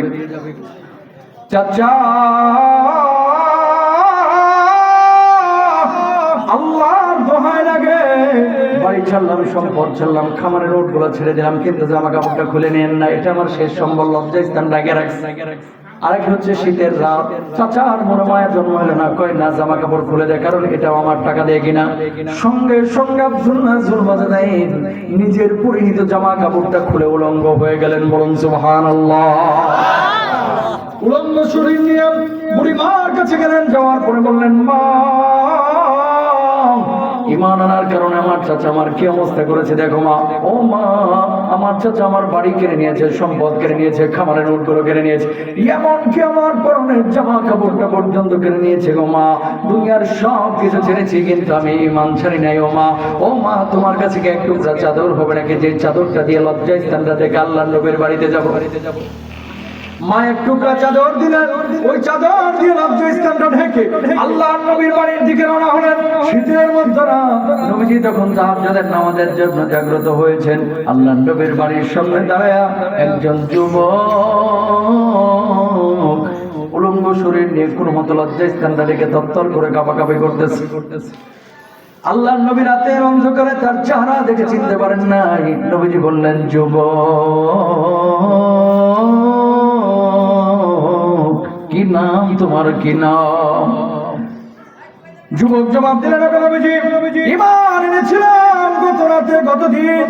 ঈমান আনার কারণে আমার চাচা আমার কি অবস্থা করেছে, আমার নাম অমুক, আমার নাম আব্দুল্লাহ, আপনি তো নিজেই রেখেছিলেন। ওগো নবীজি, ঈমান আনার কারণে আমার চাচা আমার বাড়ি কেড়ে নিয়েছে, সম্পদ কেড়ে নিয়েছে, খামারের রোডগুলো কেড়ে নিয়েছে, এমনকি আমার পরনের জামা কাপড়টা পর্যন্ত করে কেড়ে নিয়েছে। আল্লাহর কসম করে বলছি, দুনিয়ার সব কিছু ছাড়লাম, কিন্তু ঈমান আমি ছাড়ি নাই গো নবীজি। নবীজির চোখে পানি। আব্দুল্লাহ ঈমান আনার কারণে এত বড় কুরবানি তুই করেছিস, এই জায়গায় একটু দাঁড়া, ঘরের মধ্যে থেকে আমি আসতেছি। নবীজি ঘরের মধ্যে গেলেন, ইয়ামানি একটা ডোরা কাটা চাদর নিয়ে আসলেন, চাদরটা তার গায়ের উপরে দিয়ে বললেন, আব্দুল্লাহ রে, আমি নবী এই চাদরের মালিক, আজকে থেকে তোরে বানায় দিলাম। বলুন আল্লাহু আকবার। সাহাবী কান্দে, চোখ দিয়ে টপ টপ টপ টপ করে পানি পড়তেছে। আল্লাহর নবী বলেন, কান্দিস কেন, কান্দিস কেন? দুনিয়ার সব কিছু ছেড়ে চলে এসেছিস, সেই জন্য কাঁদতেছিস? না রে, কাঁদিস না, কাঁদিস না, তোর সঙ্গে আল্লাহ, আল্লাহর নবী আছে। ওই সাহাবী বলছেন, ওগো নবীজি, আমি আনন্দের কান্না কাঁদতেছি, এই চোখের পানিটা আমার আনন্দের চোখের পানি, যে আমার আল্লাহ আমার সাথে আছে, আমার নবী আমার সঙ্গে আছে। ওগো নবীজি, আপনার কাছে একটা আরজি আছে, শুনবেন নাকি?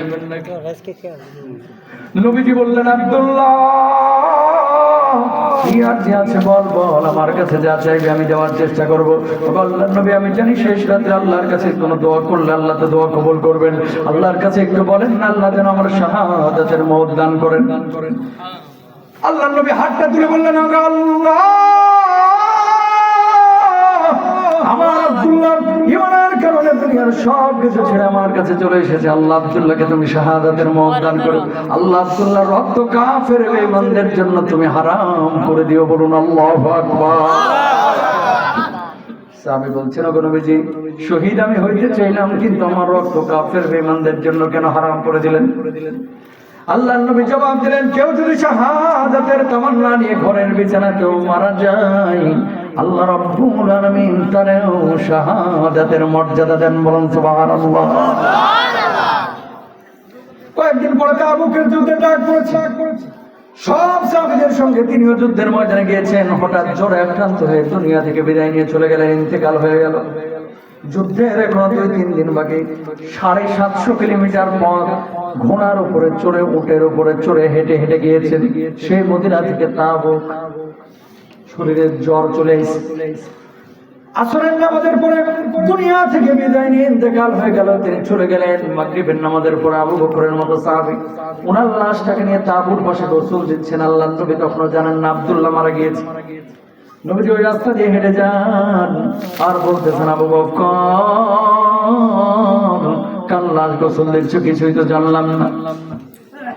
আবু বকর জবাব দিলেন, আপনার কলিজার টুকরা আব্দুল্লাহ জ্বরে আক্রান্ত হয়ে দুনিয়া থেকে বিদায় নিয়ে চলে গেছে। আল্লাহর নবী শুনে থমকে গেলেন। আল্লাহু আকবার। সব সাহাবীর মৃত্যুর পরে নবীজি ফুপিয়ে ফুপিয়ে কাঁদেন নাই, কিন্তু আব্দুল্লাহর মৃত্যুর পরে ফুপিয়ে ফুপিয়ে কাঁদছে। হামজা রাদিয়াল্লাহু তাআলা মৃত্যুর পরে ফুপিয়ে ফুপিয়ে কাঁদছে। জাফর বিন আবি তালেবের মৃত্যুর পরে নবীজি ফুপিয়ে ফুপিয়ে কাঁদতেছে। চোখ দিয়ে পানি পড়ে, মাথাটা নিচু করে নবীজি বসে আছেন। কতক্ষণ পরে মাথা উঁচু করে বলছেন, আবু বকরের একটা কথা শুন, মনোযোগ দিয়ে। ইয়া রাসূলুল্লাহ, লাশ ঝোলা হয়ে গেছে, কি বলবেন বলেন। আল্লাহর নবী জবাব দিলেন, আবু বকর রে, লাশ গোসল দিচ্ছ ভালো কথা, খবরদার কেউ তার জানাজার নামাজ পড়াইবে না। আবু বকর বললেন, ওগো নবীজি, কোনদিন কোন সাহাবীর ব্যাপারে আপনি তো বলেন না তার জানাজার নামাজ তোমরা পড়াইবে না, এর ব্যাপারে কেন বলতেছেন? আল্লাহর নবী কেমন জবাব দিলেন? আল্লাহর নবী জবাব দিলেন, আবু বকর, আমার আব্দুল্লাহর জানাজার নামাজের ইমামতি আমি নবী নিজেই করব। নবীজি জানাজার নামাজ পড়ালেন। সাহাবীরা যার মতন ওই সাহাবীর কবরে নামার জন্য, লাশ নামানোর জন্য প্রস্তুতি নিচ্ছে। নবীজি বলছেন, খবরদার কেউ নামবি না, খেয়াল করেন। আল্লাহর নবী সবার আগে কবরের মধ্যে নামবেন। আবু বকরের পাশে নামো, ওমরের পাশে নামো। কবর একটা পৃথিবীর শ্রেষ্ঠ 3 জন মানুষ সেই কবরের মধ্যে দাঁড়ানো। লাশটা আমার হাতে দাও। নবীজি হাতের মধ্যে লাশ নিয়ে আকাশের দিকে তুলে বললেন, আল্লাহ, আমি আব্দুল্লাহর উপরে খুশি আছি গো মাবুদ, তুমি আব্দুল্লাহর উপরে খুশি হয়ে যাও। কলিজার ভাইরা আমার, দরদি ভাইরা আমার, নবীজি যেই সাহাবীর ব্যাপারে কথা বলে, আল্লাহ আমি খুশি আছি, তুমি খুশি হয়ে যাও, আল্লাহর কসম সেই সাহাবী জান্নাতি জান্নাতি জান্নাতি, ঠিক কিনা?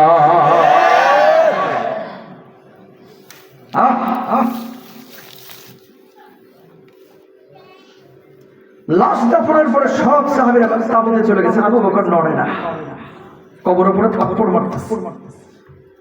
বেলাল রাদিয়াল্লাহু তাআলা বলছেন, আবু বকর, কবরের উপরে কেন আপনি থাপ্পড় মারতেছেন? কোন সাহাবীর ব্যাপারে এমন কোনদিন আচরণ দেখি নাই। ও বেলাল, এটা আমার আক্ষেপের থাপ্পড় রে বেলাল। আব্দুল্লাহ মাত্র কয়েকদিন আগে ঈমান এনেছে, কি কপালের জন্ম নিয়েছিল। নবীজি তার ব্যাপারে স্বীকৃতি দিচ্ছে, আমি খুশি আছি, আল্লাহ তুমি খুশি হয়ে যাও।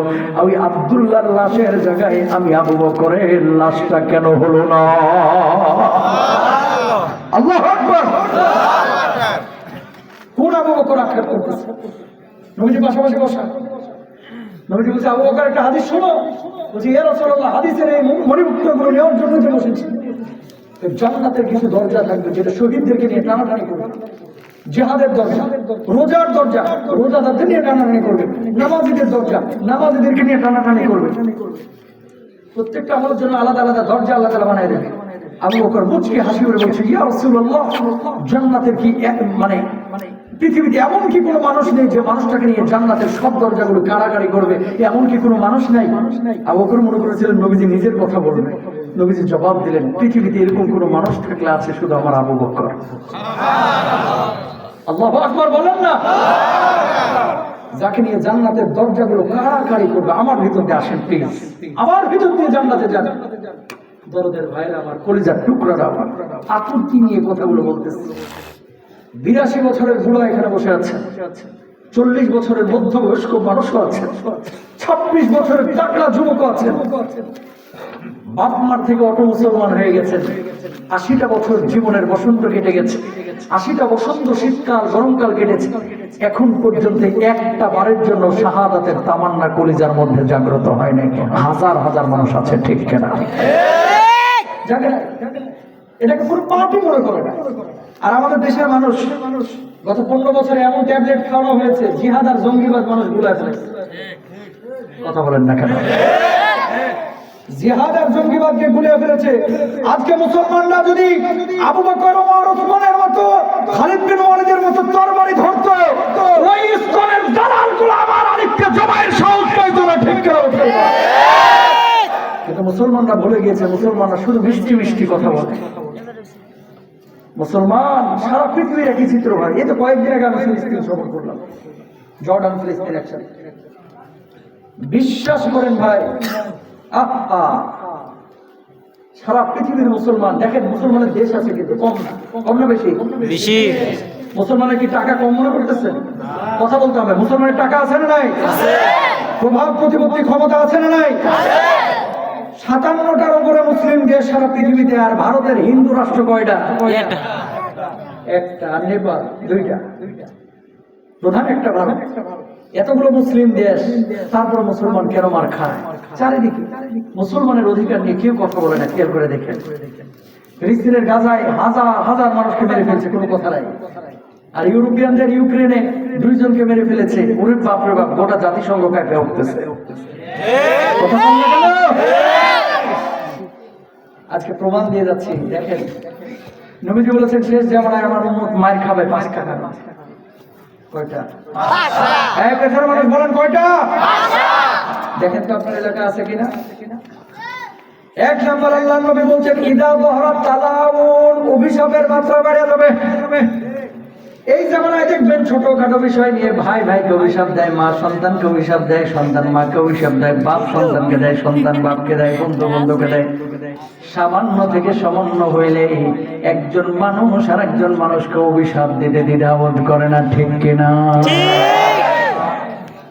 বাপ মারা গিয়েছে, সন্তান জানাতে পর্যন্ত যায় না, এরকম হারামখোর সন্তানও আছে। 2 নম্বর, আল্লাহর নবী বলছেন, অশারিবুল খুমুর, খুব মনোযোগ দিয়ে কথাগুলো লিখে নিয়ে যান, পরিচার মদ পানের প্রবণতা বেড়ে যাবে। এই এলাকায় মদ খরচি পাচা পায় আছে না নাই? যারা মদ খোর, মাদকাসক্ত, এদের বাপ মা নাই, এদের সমাজ নাই, এদের পরিবার নাই, এদের বউ বাচ্চা নাই। এই হিরোইনগুলো টার্গেট কার পকেট থেকে 2 টাকা মারবে, কার ছাগল চুরি করবে, মুরগি চুরি করবে আর মদ খাবে। এরা সমাজের শত্রু, রাষ্ট্রের শত্রু, দেশের শত্রু, ইসলামের শত্রু, ঠিক না? কিছু কিছু লোক বলতেছে, হুজুর আমার এলাকায় কোনো মদখোর নাই, এখন আবার মদখোর থাকলে উঠে পালাবে। যেটা উঠবে এটা জানতো যে এই গ্রুপে টাকা না, কষ্ট নেন না। নবীজি কি বলছেন খেয়াল করেন, পৃথিবীর যে মানুষগুলো জান্নাতের গন্ধ পাবে না, আল আকুব আপার অবাধ্য সন্তান, মুজমিনুল খাবার, যে ব্যক্তি মদ পান করে। 3 নাম্বার হচ্ছে যে ব্যক্তি দায়ুস নিজের পরিবারের সদস্যদের ব্যাপারে উদাসীন, এই মানুষগুলো জান্নাতের গন্ধ পাবে না। প্রিয় ভাইরা আমার, এই পৃথিবীর বুকে একমাত্র খাবার যার গায়ে লেখা থাকে এটা খাইলে তুই মরবি, ধূমপান স্বাস্থ্যের জন্য ক্ষতিকর, ধূমপান ক্যান্সারের কারণ, ধূমপান এই মানুষের মৃত্যু ঘটায়, প্যাকেটে লেখা আছে তারপরে মানুষ খায়। এই কথাটাই যদি কেকের গায়ে লেখা থাকতো, দোকানদাররে মনে করেন সাপের মতো পিডিয়া মেরে ফেলাই। কথা কন না কেন? সিগারেটের প্যাকেটে যে কথাটা লেখা, এটা যদি কোনো কেকের বা বিস্কুটের প্যাকেট বা পাউরুটির গায়ে লেখা থাকতো, ওই দোকানদার পিডিয়া মেরে ফেলাই। আমার ছেলে কেক খাবে আর তুই কেক, এই ক্যান্সারের কেক রাখছিস কেন? একবারে চোপা ভাঙিয়া যায়। একই কথা লেখা সিগারেটের গায়ে, কাকা এটা খান কেন? ফ্যাট তো ক্লিয়ার হয় না। কথা কন না কেন? মাথার জ্যাম ছুটে না হুজুর দুটার নাম আনলে। কিছু লোক দেখবেন যখনই টেনশনে পড়ে যায়, ওরে বাপ রে বাপ, মিনিটে মিনিটে মিনিটে মিনিটে মিনিটে নিঃশ্বাসের চাইতে মিনিট সংখ্যা বেশি আছে, ঠিক না? যুবকদের কাছে বলবো, ম্যাক্সিমাম যুবক তোমরা এই সিগারেট খোর, মদ খোর, বিড়ি খোর কিছু ফ্রেন্ড আছে তোমাদের, কোনদিন তোমরা এদের কাছে এই সিগারেটের মানে যদি অভ্যস্ত হয়ে যাও, এরা তো সিগারেট খায়, তোমাকে যদি বলে যে দুইটা টান মারে দেখ না, এগুলো কখন হয় জানেন? ঈদের পরে বা বিভিন্ন অকেশনে ছুটির দিনগুলোতে ওই মানিকগঞ্জের ঘেউরের চিপার দিকে নিয়ে যায় গাছতলায়, নিয়ে যে নিজে তো খাই, দোস্ত কোনোদিন তো খাইলি না, দুইটা টান মারেই দেখ না, ফ্লেভারটা কি জোস, কি জোস। কথা কোন ঠিক না? এই বদমাস গুলো শুরুটা করে কিন্তু এইভাবে, দোস্ত কেউ দেখবে না, তোর বাপ মা কেউ নাই, আর আমি কাউকে বলবো না, দুইটা মারেই দেখ না, কি মজা, আরে জোস, কি যে ফ্লেভারে দোস্ত। দুইটা মারানোর পরে এই বদমাস ওটারও বিড়ি ঘর বানাইলো, ঠিক না? আর মাশাআল্লাহ আপনাদের তো কিছু এলাকার আছে, আমি জানি এই সাভারে ধামরাই আর ওই যে মানিকগঞ্জ কিছু বাবা আছে গাঁজা খায় না, সিদ্ধি পাতা ডলি আছে না? নাই দাঁতগুলো তরমুজের বিচির মতো, লাভ পেঁচানো সাপের মতো লাঠি নিয়ে ঘুরে, শরীরের মধ্যে লাল হলুদ কাপড়, ভাব সব এরকম গত রাতেই জান্নাত থেকে পালায় আসে। কথা কন না কেন? চিপা চাপাই বসে খালি গাঁজা নিয়ে হাতে ডলে, আছে না? কই গাঁজা খায় না, সিদ্ধি পাতা খায়। আবার কই গাঁজা খাওয়া হারাম আছে কোথায়? ওই মিয়া দলিল নেন, গাঁজা খাওয়া যায় কি দলিল? কই গাঁজা জবর গাঁজা জবর খা, জবর খা, গাঁজা খা, এই যে যায়। ওটা যদি দলিল হয় তাহলে গাইন পেশ গু খা জবর খাই, এটাও তোর লেগে যায়। কথা কন ঠিক না? নেশা জাতীয় কোনো জিনিস আমরা ধরবো না, ছোবো না, ইনশাআল্লাহ বলুন ইনশাআল্লাহ। আমি যুবকদেরকে, মুরব্বীরা খায় না আমি জানি, যুবকদেরকে বিশেষ করে বলবো, নেশা জাতীয় কোনো জিনিস আপনারা গ্রহণ করবেন না, ইনশাআল্লাহ বলেন ইনশাআল্লাহ। এবার আসেন মুসলিম বিশ্বের অবস্থাটা কি। কয়েকদিন আগে 5টা দেশ সফর করেছে, গোটা মিডিল ইস্টে, সৌদি আরব ছাড়া দুবাই কি, কাতার কি, সিরিয়া কি, লেবানন কি, মিশর কি, ভাই মদে সয়লা হয়ে গেছে। 5 টাকা দিলে যেমন আমরা চা পাই, 2 দিরহাম 3 দিরহাম 2 দিনার 3 দিনার দিলে হাতের নাগালে এখন মদ পাওয়া যায় মিডিল ইস্ট। নাউজুবিল্লাহ, এখানে বলেন না, বাড়িতে যায় বলেন। টুপি করে মদ খাইতেছে লেবাননের এক ছেলে। মুসলিম বিশ্ব কেন মার খাবে না? টুপি করে, আমি বললাম নাম কি? আব্দুর রহমান। আমাকে মদ খাইতেছো কেন? এটা জায়েজ? আজকে কি বার? আমাকে শনিবার। আমার বলতেছে কোথেকে আইছো? আমাকে বাংলাদেশ, চিনে না। কোথায় এটা? আমি বললাম হিন্দুস্তানের পাশে, ভারতের পাশে, ইন্ডিয়ার পাশে। তখন চিনছে। এরপর বলতেছে কেন আইছো? আমি বললাম ঘুরতে আইছি। বললো যে আজকে কি বার? শনিবার। কালকে আমাদের ডে অফ, মানে ছুটির দিন। শনিবারে মদ না খেলে সারা সপ্তাহ আগে শরীর ম্যাজ ম্যাজ করে। ইবলিসের মামাতো ভাই বদমাশ, ঠিক না? কিছু লোক আছে সকালবেলা আপনাদের এলাকায় দেখবেন বাথরুমে 2 আঙ্গুলের নিচে বিড়িটা নিয়ে আসতে করে এইভাবে ধরে, মানে না না না, এইভাবে ধরলে তো মানুষ দেখবে, এর লেগে এইভাবে ধরে যারা কেউ দেখতে না পায়। ঠিক কথা বললেন না কেন? এইভাবে নিয়ে যায় যাতে করে কেউ না দেখতে পায়। ভাই আমরা তো মাহফিল গুলো করি, বাংলাদেশের রাস্তাঘাট তো আমাদের ঘর বাড়ি হয়ে গেছে। তেল পাম্পগুলোতে ঢুকলে বিশ্বাস করেন আকাশের তারা গোনা সহজ হবে, তবে সিগারেটের মুঠা গোনা সহজ হবে না। কোথায়? তেল পাম্পের বাথরুমে। খায় কারা? হিন্দুরা? জোরকান কারা? মুসলমান না। নেশা জাতীয় কোনো জিনিস ধরা যাবে না, ছোঁয়া যাবে না, খাওয়া যাবে না। বাপদেরকে বলবো, বাপদেরকে খবরদার, আপনারা অনেক সময় ভুল করেন। কি জানেন? ছোট ছোট এদের মতো বাচ্চাদেরকে বলে যা বাবা দুটো মুরগি নিয়ে আয়, যাদের পেনশন নিয়ে দোকানে যে বলবি তোর আঙ্কেলকে যে আব্বার সিগারেট 3 দিন 4 দিন 5 দিন 10 দিন আনবে, 1 মাস 2 মাস 3 মাস পরে একটু যখন বুঝ হবে হাত পাইটা যে খাই কি মজা, আমি দুইটা টান মারে দেখি না। কথা কোন ঠিক না? আপনার সামনে টান মারবে না কাকা, টান্ডা মারবে চিপা জামাই, এরপরে যে বলবো আমার একটা সেন্টার ফুড দিত। আর সেন্টার ফ্রেশ আছে না, আছে পেস্টের মতো গন্ধ, মুখে মারলেই সব জামা শেষ, কোনো গন্ধ নাই। বাপের কাছে আইছে ওরে বাবার যেন মসজিদ থেকে হাদিস সেবাইছে। কথা কোন ঠিক কেন? চোরগুলো এরকম বাইরে সিগারেট মিগারেট খায় আর বাড়িতে এসে ওই যে সেন্টার ফ্রেশ মারে, আসে আবার বিরাজ করতেছে। মা বলতেছে কি রে ও বলে বিরাজ করার মানেটা কি? বলছে মুখের গন্ধ করতে পারে না, বিড়ির গন্ধ। আম্মা মুখটা কেমন যেন করতেছে, এর লেগে মারতেছি, আসলে বিড়ি খেয়ে আইছে। আল্লাহ হেদায়েত দান করুক, আমিন বলেন। নেশা জাতীয় কোনো জিনিস ধরা যাবে না। 3 নম্বর আল্লাহ নবী বলছেন ওয়ালা বিসুল হারির।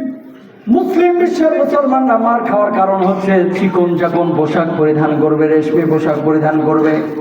কিয়ামতের আগে এমন একটা মুহূর্ত আসবে যে মুহূর্তে মানুষ পোশাক পরিধান করবে কিন্তু ভিতরের আকার আকৃতি বোঝা যাবে।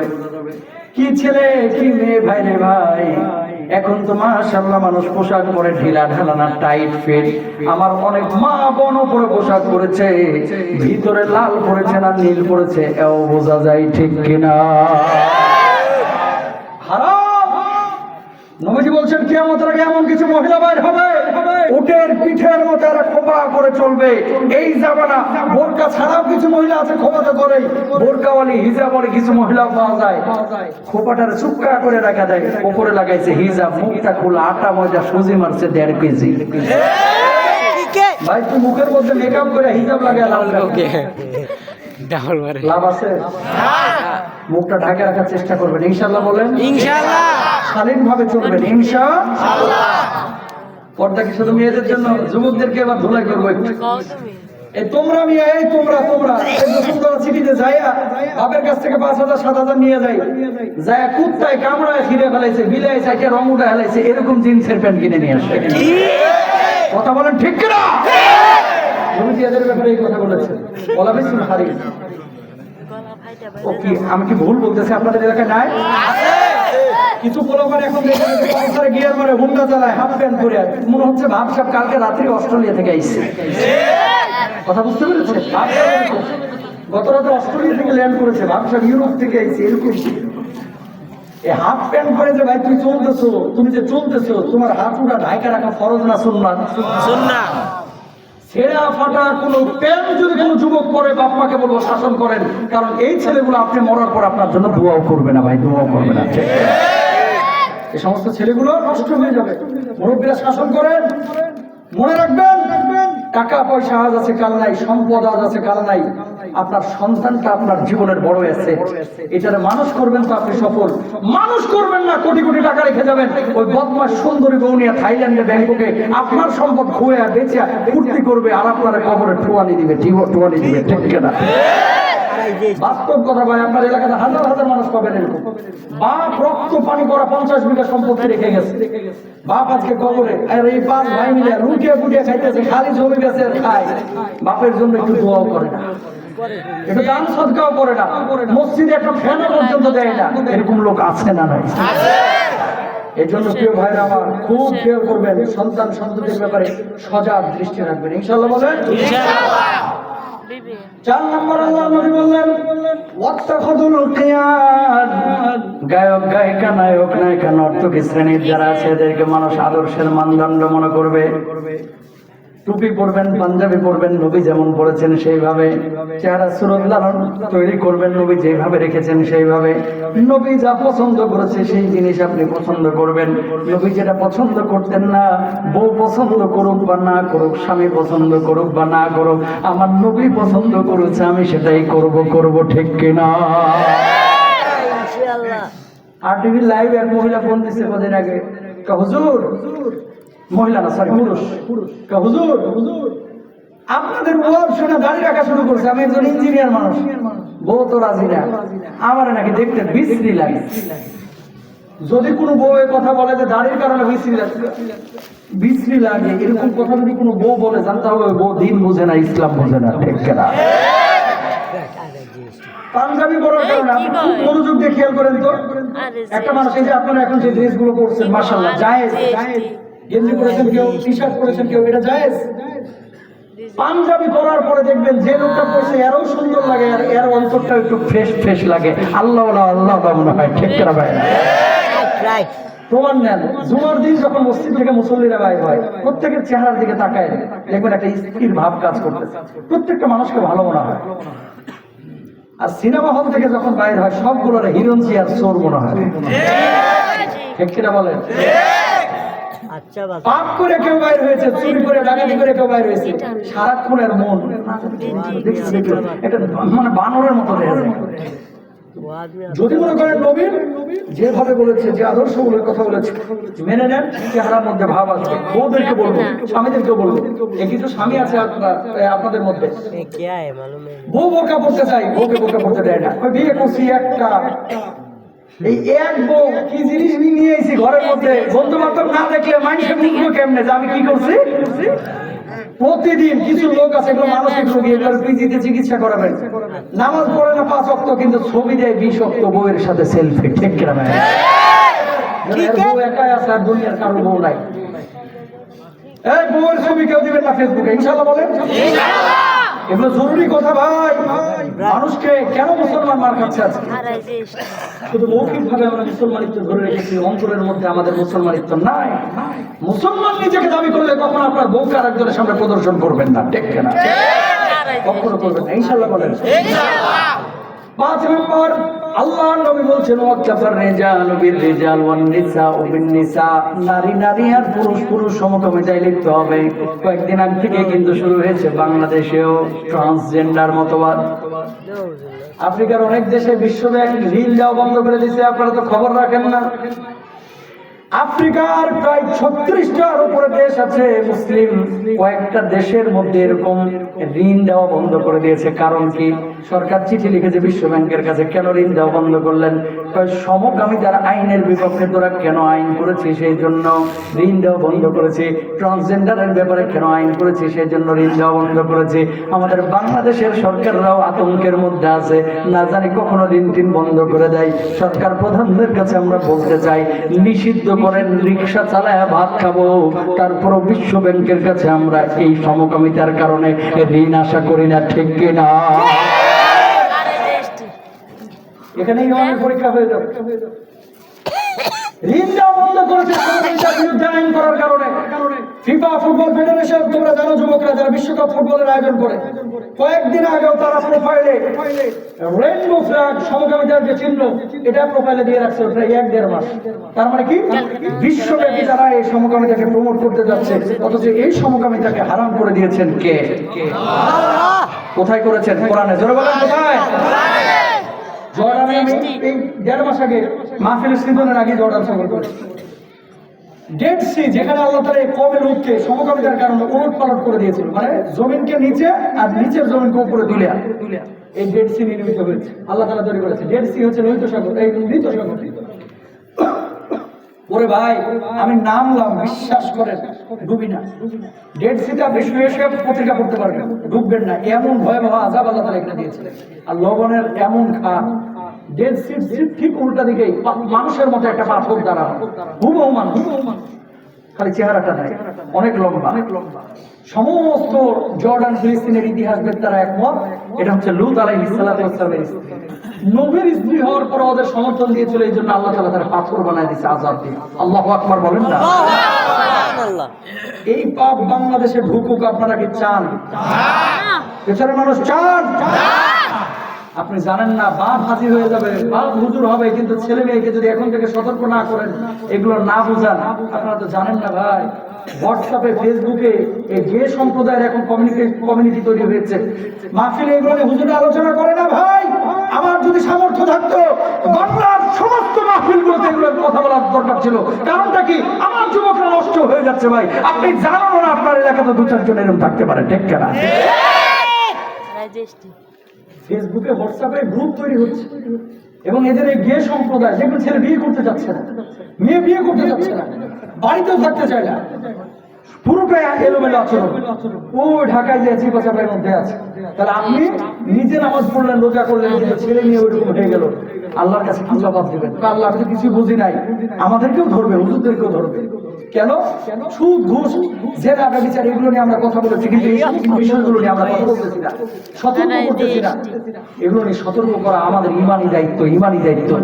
কোন সন্তানকে যদি দেখেছেন এরকম গে সম্প্রদায় অথবা সমকামী আচরণ করছে অথবা ট্রান্সজেন্ডার লিঙ্গ পরিবর্তন করার চিন্তা করেছে, পিটাইয়া সন্তানকে দরকার হয় দুনিয়া থেকে বিদায় করে দিবেন। তোর মতো জানোয়ার সন্তান আমার দরকার নয়। ঠিক কিনা ভাই? বেঁচে থাকলে ভালোভাবে থাকো, না হলে তোমার বেঁচে থাকার অধিকার নেই। আল্লাহ হেদায়েত দান করুন। আমিন বলেন। আমিন। জোরে বলেন। আমিন। সবাই হাতটা তুলে বলবেন, জীবনে দুইটা পাপ কেউ করবেন না। হাত তুলে দেখেন কয়টা? দুইটা। কলিজার মধ্যে লিখে নেবেন, জোরে বলেন কয়টা? দুইটা। কয়টা? দুইটা। এবার হাতটা নামান, খুব মনোযোগ দিয়ে শুনবেন কথাটা, আলোচনা শেষের দিকে যাচ্ছে। আল্লাহ রাব্বুল আলামিনের কথা অনুযায়ী পৃথিবীর সমস্ত মানুষ যতগুলো পাপ করে, আপনি অনেক সময় নামাজ পড়েন নাই, রোজা করেন নাই, হজ করেন নাই, মদ খেয়ে ফেলছেন, একদিন জেনা করে ফেলেছে, 2 দিন জেনা করে ফেলেছে, যুবকদেরকে বলি সব গুনাহ আল্লাহ মাফ করবে। একদিন নামাজ পড়েন নাই, আল্লাহ মাফ করে দেবে। রোজা করেন নাই, মাফ করবে। জেনা করেছেন, মাফ করবে। কিন্তু আল্লাহর কাছে বলতে হবে যে আল্লাহ মাফ করে দাও, আর করবো না, তওবাটা করতে হবে। যত পাপ দুনিয়াতে করবেন খবরদার নামাজটাকে ছাড়বেন না, ইনশাআল্লাহ বলেন। ইনশাআল্লাহ জোরে বলেন। ইনশাআল্লাহ। আমি বলতেছি না কাল থেকে 5 ওয়াক্ত নামাজ জামাতে আসেন, এসব ভণ্ডামের কথা বলে লাভ নেই, এটা সম্ভব না। যে বেটা জীবনও নামাজই পড়ে না 5 ওয়াক্ত নামাজ জামাতে আসবে কিভাবে? এত কঠিন ওর জন্য। এজন্য বলে ঘাটে থাকেন, মাঠে থাকেন, দোকানে থাকেন, গাড়িতে থাকেন, যেখানে আছেন একটু পবিত্র জায়গায় যায় নামাজটা পড়ে ফেলবেন, ইনশাআল্লাহ বলেন। ইনশাআল্লাহ। সব পাপ আল্লাহ মাফ করবে, 2টা পাপ আল্লাহ মাফ করবে না। 1 নাম্বার আল ইশরাকু বিল্লাহ, আল্লাহর সাথে কাউকে শরীক করা। দুঃখজনক হলেও সত্য, আপনাদের এই অঞ্চলের মানুষ, বাংলাদেশের কিছু কিছু জায়গা আছে, এই যে মানিকগঞ্জ আপনাদের পাশে, কিছু কিছু লোক আছে যারা যতই বোঝান না কেন যেগুলো হারাম মানতে চায় না। বাপ দাদা কি ভুল করছে? দলিলের কি বাপ দাদা কি? খুব মনোযোগ দিয়ে শোনেন, নবীর কবরের দাম বেশি না অলির কবরের? জোরে বলেন তো। অলিয়া উলিয়ার আমাদের মাথার মুকুট, কলিজার টুকরা, কোনো সন্দেহ নেই। অলিয়া উলিয়ার মাজারে যদি যান জিয়ারতের জন্য যাবেন, কোনো কিছু চাওয়ার জন্য না। চাইবেন কার কাছে? আল্লাহ। 1 জন 2 জন না, কোরআনে বর্ণিত আছে 25 জন নবীর নাম, 18 জন নবীর কবর আল্লাহ তাআলা আমাদের জিয়ারত করাইছে। আলহামদুলিল্লাহ। সুবহানাল্লাহ। কয়জন নবীর কবর? 18। হুজুর কিভাবে গেলেন এতগুলো দেশ? রমজান মাসে আপনারা একটা প্রোগ্রাম দেখেন, কাফেলা, নবী রাসূলদের বিভিন্ন এলাকা আমি ঘুরে ঘুরে দেখাই, সাদিকুর রহমান আছেন। এই প্রোগ্রামটা আপনারা অনেকেই দেখেন, এটা একটা মজার প্রোগ্রাম। আমরা জানেন যখন এটা রেকর্ড করতে যায় এই ক্যামেরার সামনে, দুইজনই কাঁদি, ঘন্টার পর ঘন্টা কাঁদি। আহারে, কয়েকদিন আগে 4 জন সাহাবীর কবর জিয়ারত করলাম। কোন সাহাবী? একটু নামগুলো শুনেন, কলিজা কেঁপে উঠবে। মুআয বিন জাবাল রাদিয়াল্লাহু তাআলা, আব্দুল্লাহ বিন রাওয়াহা, যায়েদ বিন হারেসা, জাফর বিন আবি তালিব, যার ব্যাপারে নবীজি বলছেন আমি জান্নাতে যখন গেলাম মেরাজের রাতে জাফরকে দেখলাম, ওর তো 2 হাত কেটে নিয়েছিল কাফেররা, ওর 2 হাতের জায়গায় আল্লাহ তাআলা জান্নাতে 2টা পাখির পাখনা লাগায় দিয়েছে, বাহু লাগায় দিয়েছে, জান্নাতের ওই পাখনা দিয়া জান্নাতে উঠতেছে আর জান্নাতের ফলগুলো ভক্ষণ করতেছে। জাফর বিন আবি তালিব, জাফর আত-তাইয়ার। সুবহানাল্লাহ বলেন। সুবহানাল্লাহ। 18 জন নবীর কবর জিয়ারত করলাম, এত জন সাহাবীর কবর জিয়ারত করলাম সারা দুনিয়ায়। আপনারা মনে করেন যে সাহাবী মনে হয় সবাই সৌদি আরবে শুয়ে? না, না। যারা ইতিহাস পড়েন তারা জানেন আবু আইয়ুব আনসারী রাদিয়াল্লাহু তাআলার কবর হচ্ছে আপনার ইয়াতে, ইস্তাম্বুল থেকে আরো 21 কিলোমিটার দূর, তুরস্কে। আপনি বলবেন হুজুর সৌদি আরব থেকে তুরস্কের দূরত্ব বিমানে তো প্রায় 4 ঘন্টা লাগে। এত দূর এগুলা সাহাবী, তাও কয় বছর বয়সে গিয়েছে জানেন? নবীজি একটা হাদিস বলেছিল যে আমার উম্মতের একজন কুস্তুনতুনিয়া বিজয় করবে, কুস্তুনতুনিয়া, আমার উম্মতের একজন ইস্তাম্বুল বিজয় করবে। আল্লাহ তাআলা এই উম্মতের ওই মানুষটাকে বদরি সাহাবীদের মতো কিয়ামতে মর্যাদা দিবে। সুবহানাল্লাহ। বদরের যুদ্ধ যারা করেছে এদের মতো সম্মান দেবে। খেয়াল করেন, আবু আইয়ুব আনসারী রাদিয়াল্লাহু তাআলার বয়স যখন 82 বছর, 82 বছরের বুড়া মানুষ আকাঙ্ক্ষা জাগছে যে আমি ইস্তাম্বুল জয় করবো। কোথা থেকে? সৌদি আরব থেকে। তো দূরত্ব কয় কিলোমিটার? মাত্র 3500 কিলোমিটার। আল্লাহু আকবার বলবেন না? কত কিলোমিটার?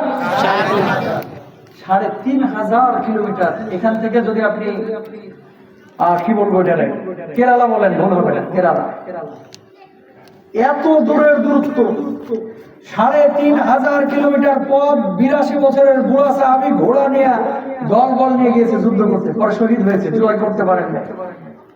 হাজার হাজার সাহাবী পৃথিবীর আনাচে কানাচে শাহিদ আছে। যে 4জন সাহাবীর নাম বললাম ওনারা 4 জনই জর্ডানের শাহিদ, সিরিয়া এবং জর্ডান সীমান্ত। নূহ আলাইহিস সালামের নাম শুনেছেন? জি। ওনার কবরটা জিয়ারত করলাম লেবাননে, 72 হাত লম্বা, কবরের উপরে লেখা ইদা সাআলতা ফাসআলিল্লাহ ওয়া ইদা ইসতাআনতা ফাসতাইন বিল্লাহ। আল্লাহু আকবার, আল্লাহু আকবার। যখন তোমার কোনো সাহায্যের প্রয়োজন হবে কার কাছে চাইবা? আল্লাহ। খবরদার কবরের নবীর কাছে কোনো কিছু চাইও না, চাইবা কার কাছে? আল্লাহ। এই জামানার হাজার হাজার মানুষ বুঝে হোক না বুঝে হোক নামাজও পড়ে, বিভিন্ন মাজারে গিয়ে পীর সাহেবের কাছে গিয়ে মরা মানুষের কাছে গিয়ে দোয়াও করে, কবরে যে সিজদাও দেয়, আছে না নাই? মুসলমান কবরে সিজদা দেওয়া যায় হলে, কবরে টাকা দেওয়া যায় হলে, আমার নবীজির মাকবারার পাশে রওজার পাশে সিজদা দিয়ে সারাদিন লুটায় পড়তো, আর কবরে টাকা না কলিজাটা খুলে নবীজির সামনে রেখে আসতো। ঠিক কিনা? মদিনায় যায় দিস পিঠা লাল করে টাকা দিবেন বুড়া বাপ মারে, টাকা দিবেন মসজিদ মাদ্রাসায়, টাকা দিবেন মাহফিলে, টাকা দিবেন লিল্লা বোর্ডিং এ, টাকা দিবেন বৃদ্ধাশ্রমে। ঠিক কিনা? ফকির মিসকিনকে টাকা দেন। আইয়ুব নবীর নাম শুনছেন না? ওনার কবরটাও একই লেখা, হারুন নবী, সালেহ নবী, সবার কবর উপরে ইদা সাআলতা ফাসআলিল্লাহ ওয়া ইদা ইসতাআনতা ফাসতাইন বিল্লাহ লেখা। আইয়ুব নবীর কবরের পাশে একটা কূপ, যে কূপে আইয়ুব নবীকে নিক্ষেপ করা হয়েছিল, এখনো পানি বাইর হয়। সুবহানাল্লাহ, সুবহানাল্লাহ। চিন্তা করলাম আল্লাহ বাঁচাইছে যে এই কূপটা বাংলাদেশে আল্লাহ তাআলা দেয়নি, এর কি হইতো? যার অধীনে থাকতো এই কূপ ওপরে গিয়ে সালাম গরু বেচাইতো, ধনী হয়ে যাইতো। হুজুর কেমনে শুনে হাসির কথা না, এদেশের মানুষের ধর্মীয় আবেগ বেশি, ধর্মীয় জ্ঞান কম। এই জন্য যে যেভাবে পারে এই মানুষগুলোকে মডিফাই করে ইমান হারা করে। ঠিক কিনা ভাই? না আইয়ুব নবীর এই কূপটা যদি থাকতো মনে করেন বাংলাদেশে, যার অধীনে থাকতো, ছোট ছোট হোমিওর বোতল কিন্তু কাছে পানি ভরতো আর হ্যান্ডি বাইক নিয়ে বসতো। স্বামী স্ত্রী অমিল, আপনি কি অবাধ্যকে বাধ্য করতে চান? মনের মানুষকে কাছে টানতে পারছেন না? আপনি কি বিদেশ যেতে আগ্রহী? আপনি কি আমেরিকার ভিসা পেতে চান? ছেলে মেয়েকে জিবিএফআই পাওয়াতে চান? দেরি নয়, আর দেরি নয়, আগে চলে আসুন গুরু বাবার কাছে। 1 ডোজ মাত্র 600 টাকা, সব মুশকিল আসান হয়ে যাবে। টাকা বাটবার একটা। ঠিক কিনা? বিশ্বাস করা যাবে? গুলিস্তান মাজারের পাশে রাষ্ট্রপতির ভবনের সামনে কিছু হাত বাবা বয়া থেকে জ্যোতিষী, হাতটা দেখে তো সামনে 2 মাসে বড় বড় 2টা ফাড়া রে, 2 মাসে 2টা বিপদ কান্না আসে। এবার আপনি মনে করতেছেন আরে বাবারে বাবা, এত বড় আল্লাহর ওলি আমার বিপদের খবর কেমনে জানলো? এতটুকু কমন সেন্স আপনার আমার নাই? ও যদি ভাগ্য নিয়ন্ত্রণ করে, ওর ভাগ্যটা নিয়ন্ত্রণ করে, হ্যাঁ গণভবনে ভাগ্য থাকে, তো নিজের ভাগ্যটা নিজে পরিবর্তন করে বাংলাদেশের প্রেসিডেন্ট হওয়া। ঠিক না? এগুলো বিশ্বাস করা যাবে না। শিরক কখনো করবেন না, ইনশাআল্লাহ বলেন ইনশাআল্লাহ। আল্লাহর নবী বলছেন আমার উম্মতের মধ্যে 70,000 উম্মতকে আল্লাহ রাব্বুল আলামিন বিনা হিসাবে জান্নাত দিবে। সাহাবারা বললেন ওগো নবীজি এরা কারা? নবীজি জবাব দিলেন লা ইস্তারকুনা, 1 নাম্বার, 2 নাম্বার ওয়ালা ইয়াতাতায়্যারুনা, 3 নাম্বার ওয়ালা ইয়াতুমুনা, 4 নাম্বার ওয়া আলা রাব্বিহিম ইয়াতাওয়াক্কালুন।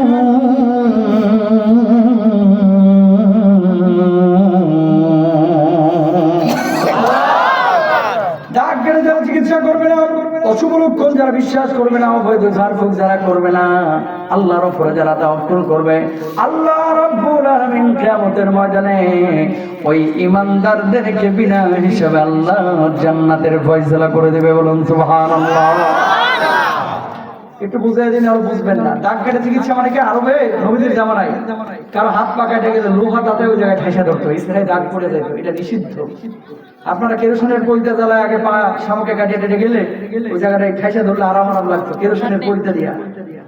এই সমস্ত জিনিসগুলো আল্লাহ নবী পছন্দ করেন না, এটা করবেন না। 2 নাম্বার, অবৈধ ঝাড়ফুঁক করবেন না। হুজুরের কাছে পানি নিয়ে গেছেন, হুজুর পুরো সূরা ফাতিহা পড়ে ফুটিয়ে যায়, পানি পড়ে দিছে, জায়েজ।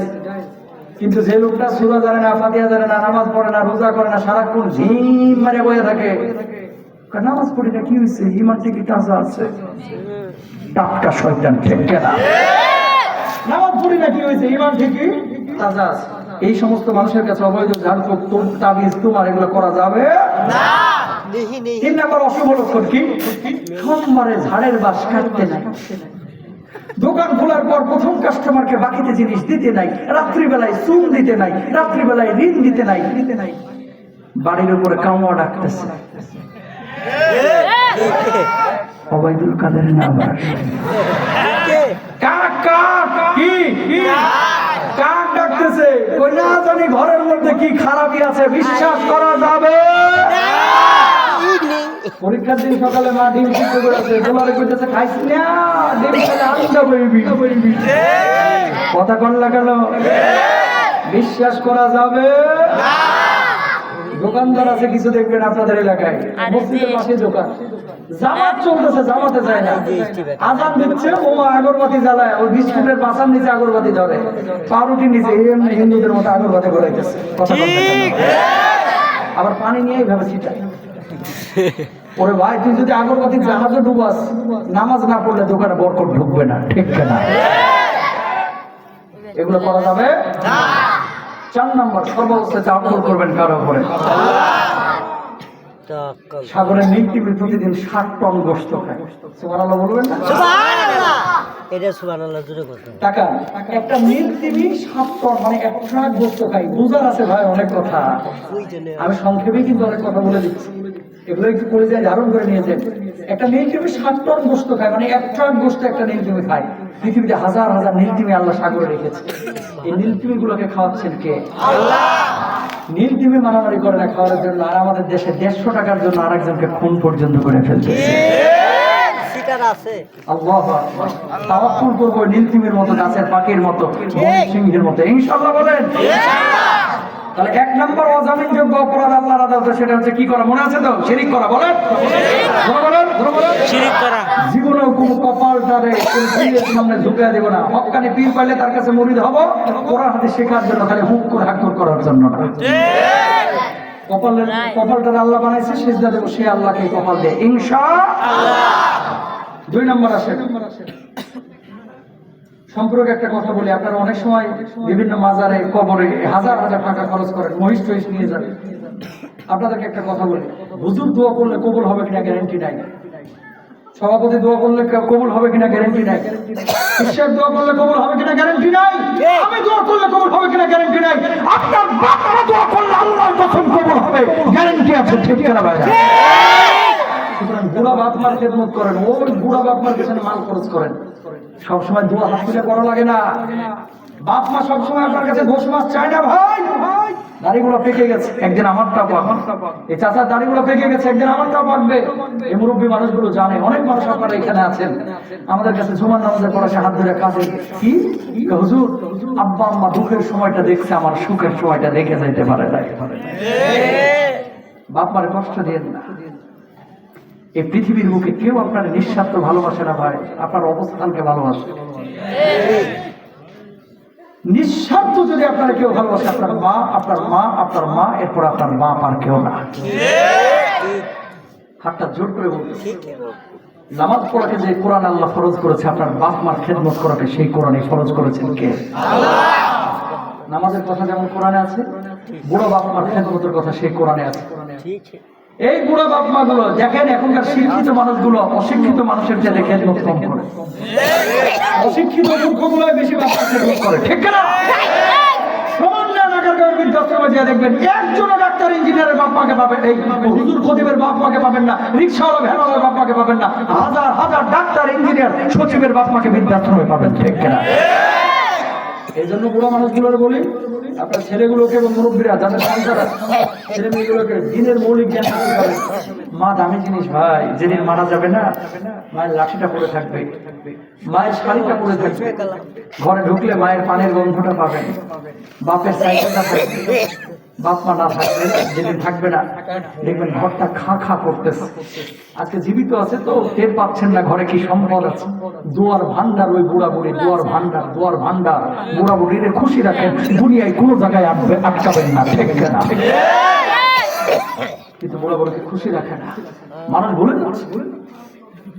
বিদেশ থেকে যখন আপনারা আসেন, খেয়াল করে দেখেন, ছেলে মেয়ে বউ বাচ্চা সবাই হাতের দিকে তাকায়, আপনার বলছেন আপনার মুখের দিকে তাকাই, মুখের দিকে।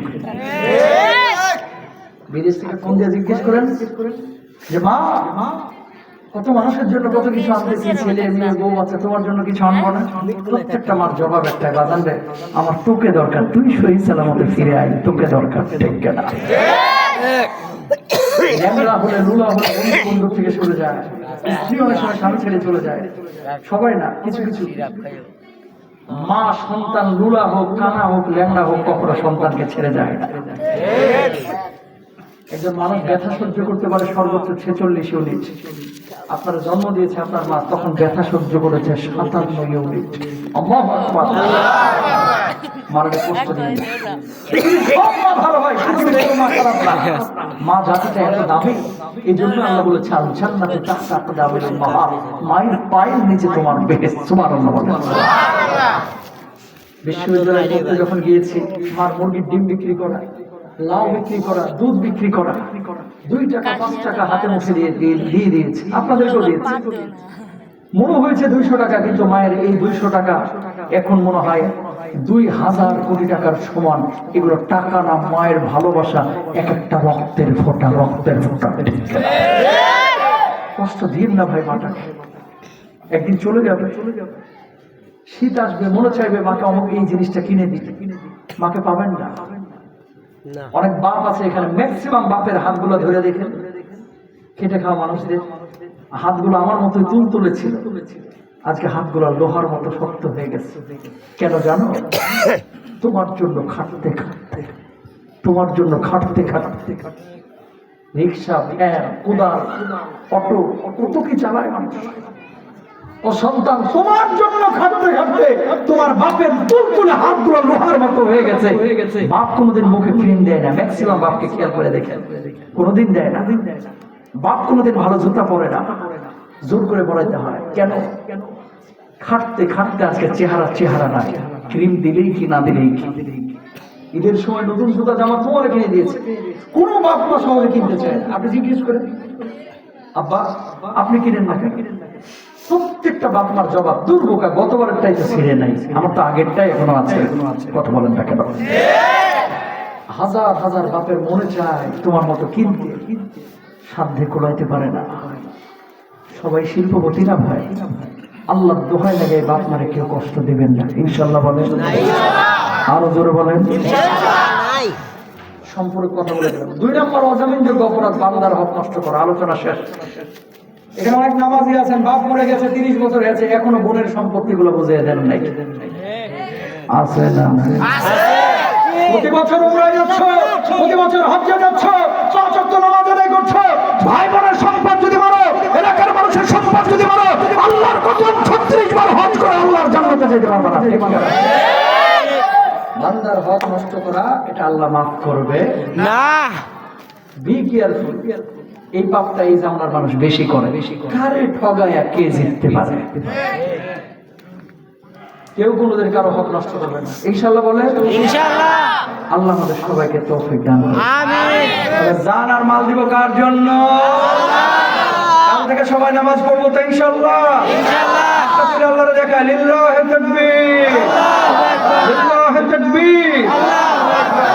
একটা নামাই খাদা ভাই ওয়াল আলমিন দাওয়া আলাইহি তাআলা ওয়া ইদুরি ওয়া খাদা ওয়া আলহামদুলিল্লাহ রাব্বিল আলামিন। কে কিছু বলবেন না? দোয়া করে দিন, দরুদ শরীফ পড়ি। আল্লাহুম্মা সাল্লি আলা মুহাম্মাদ।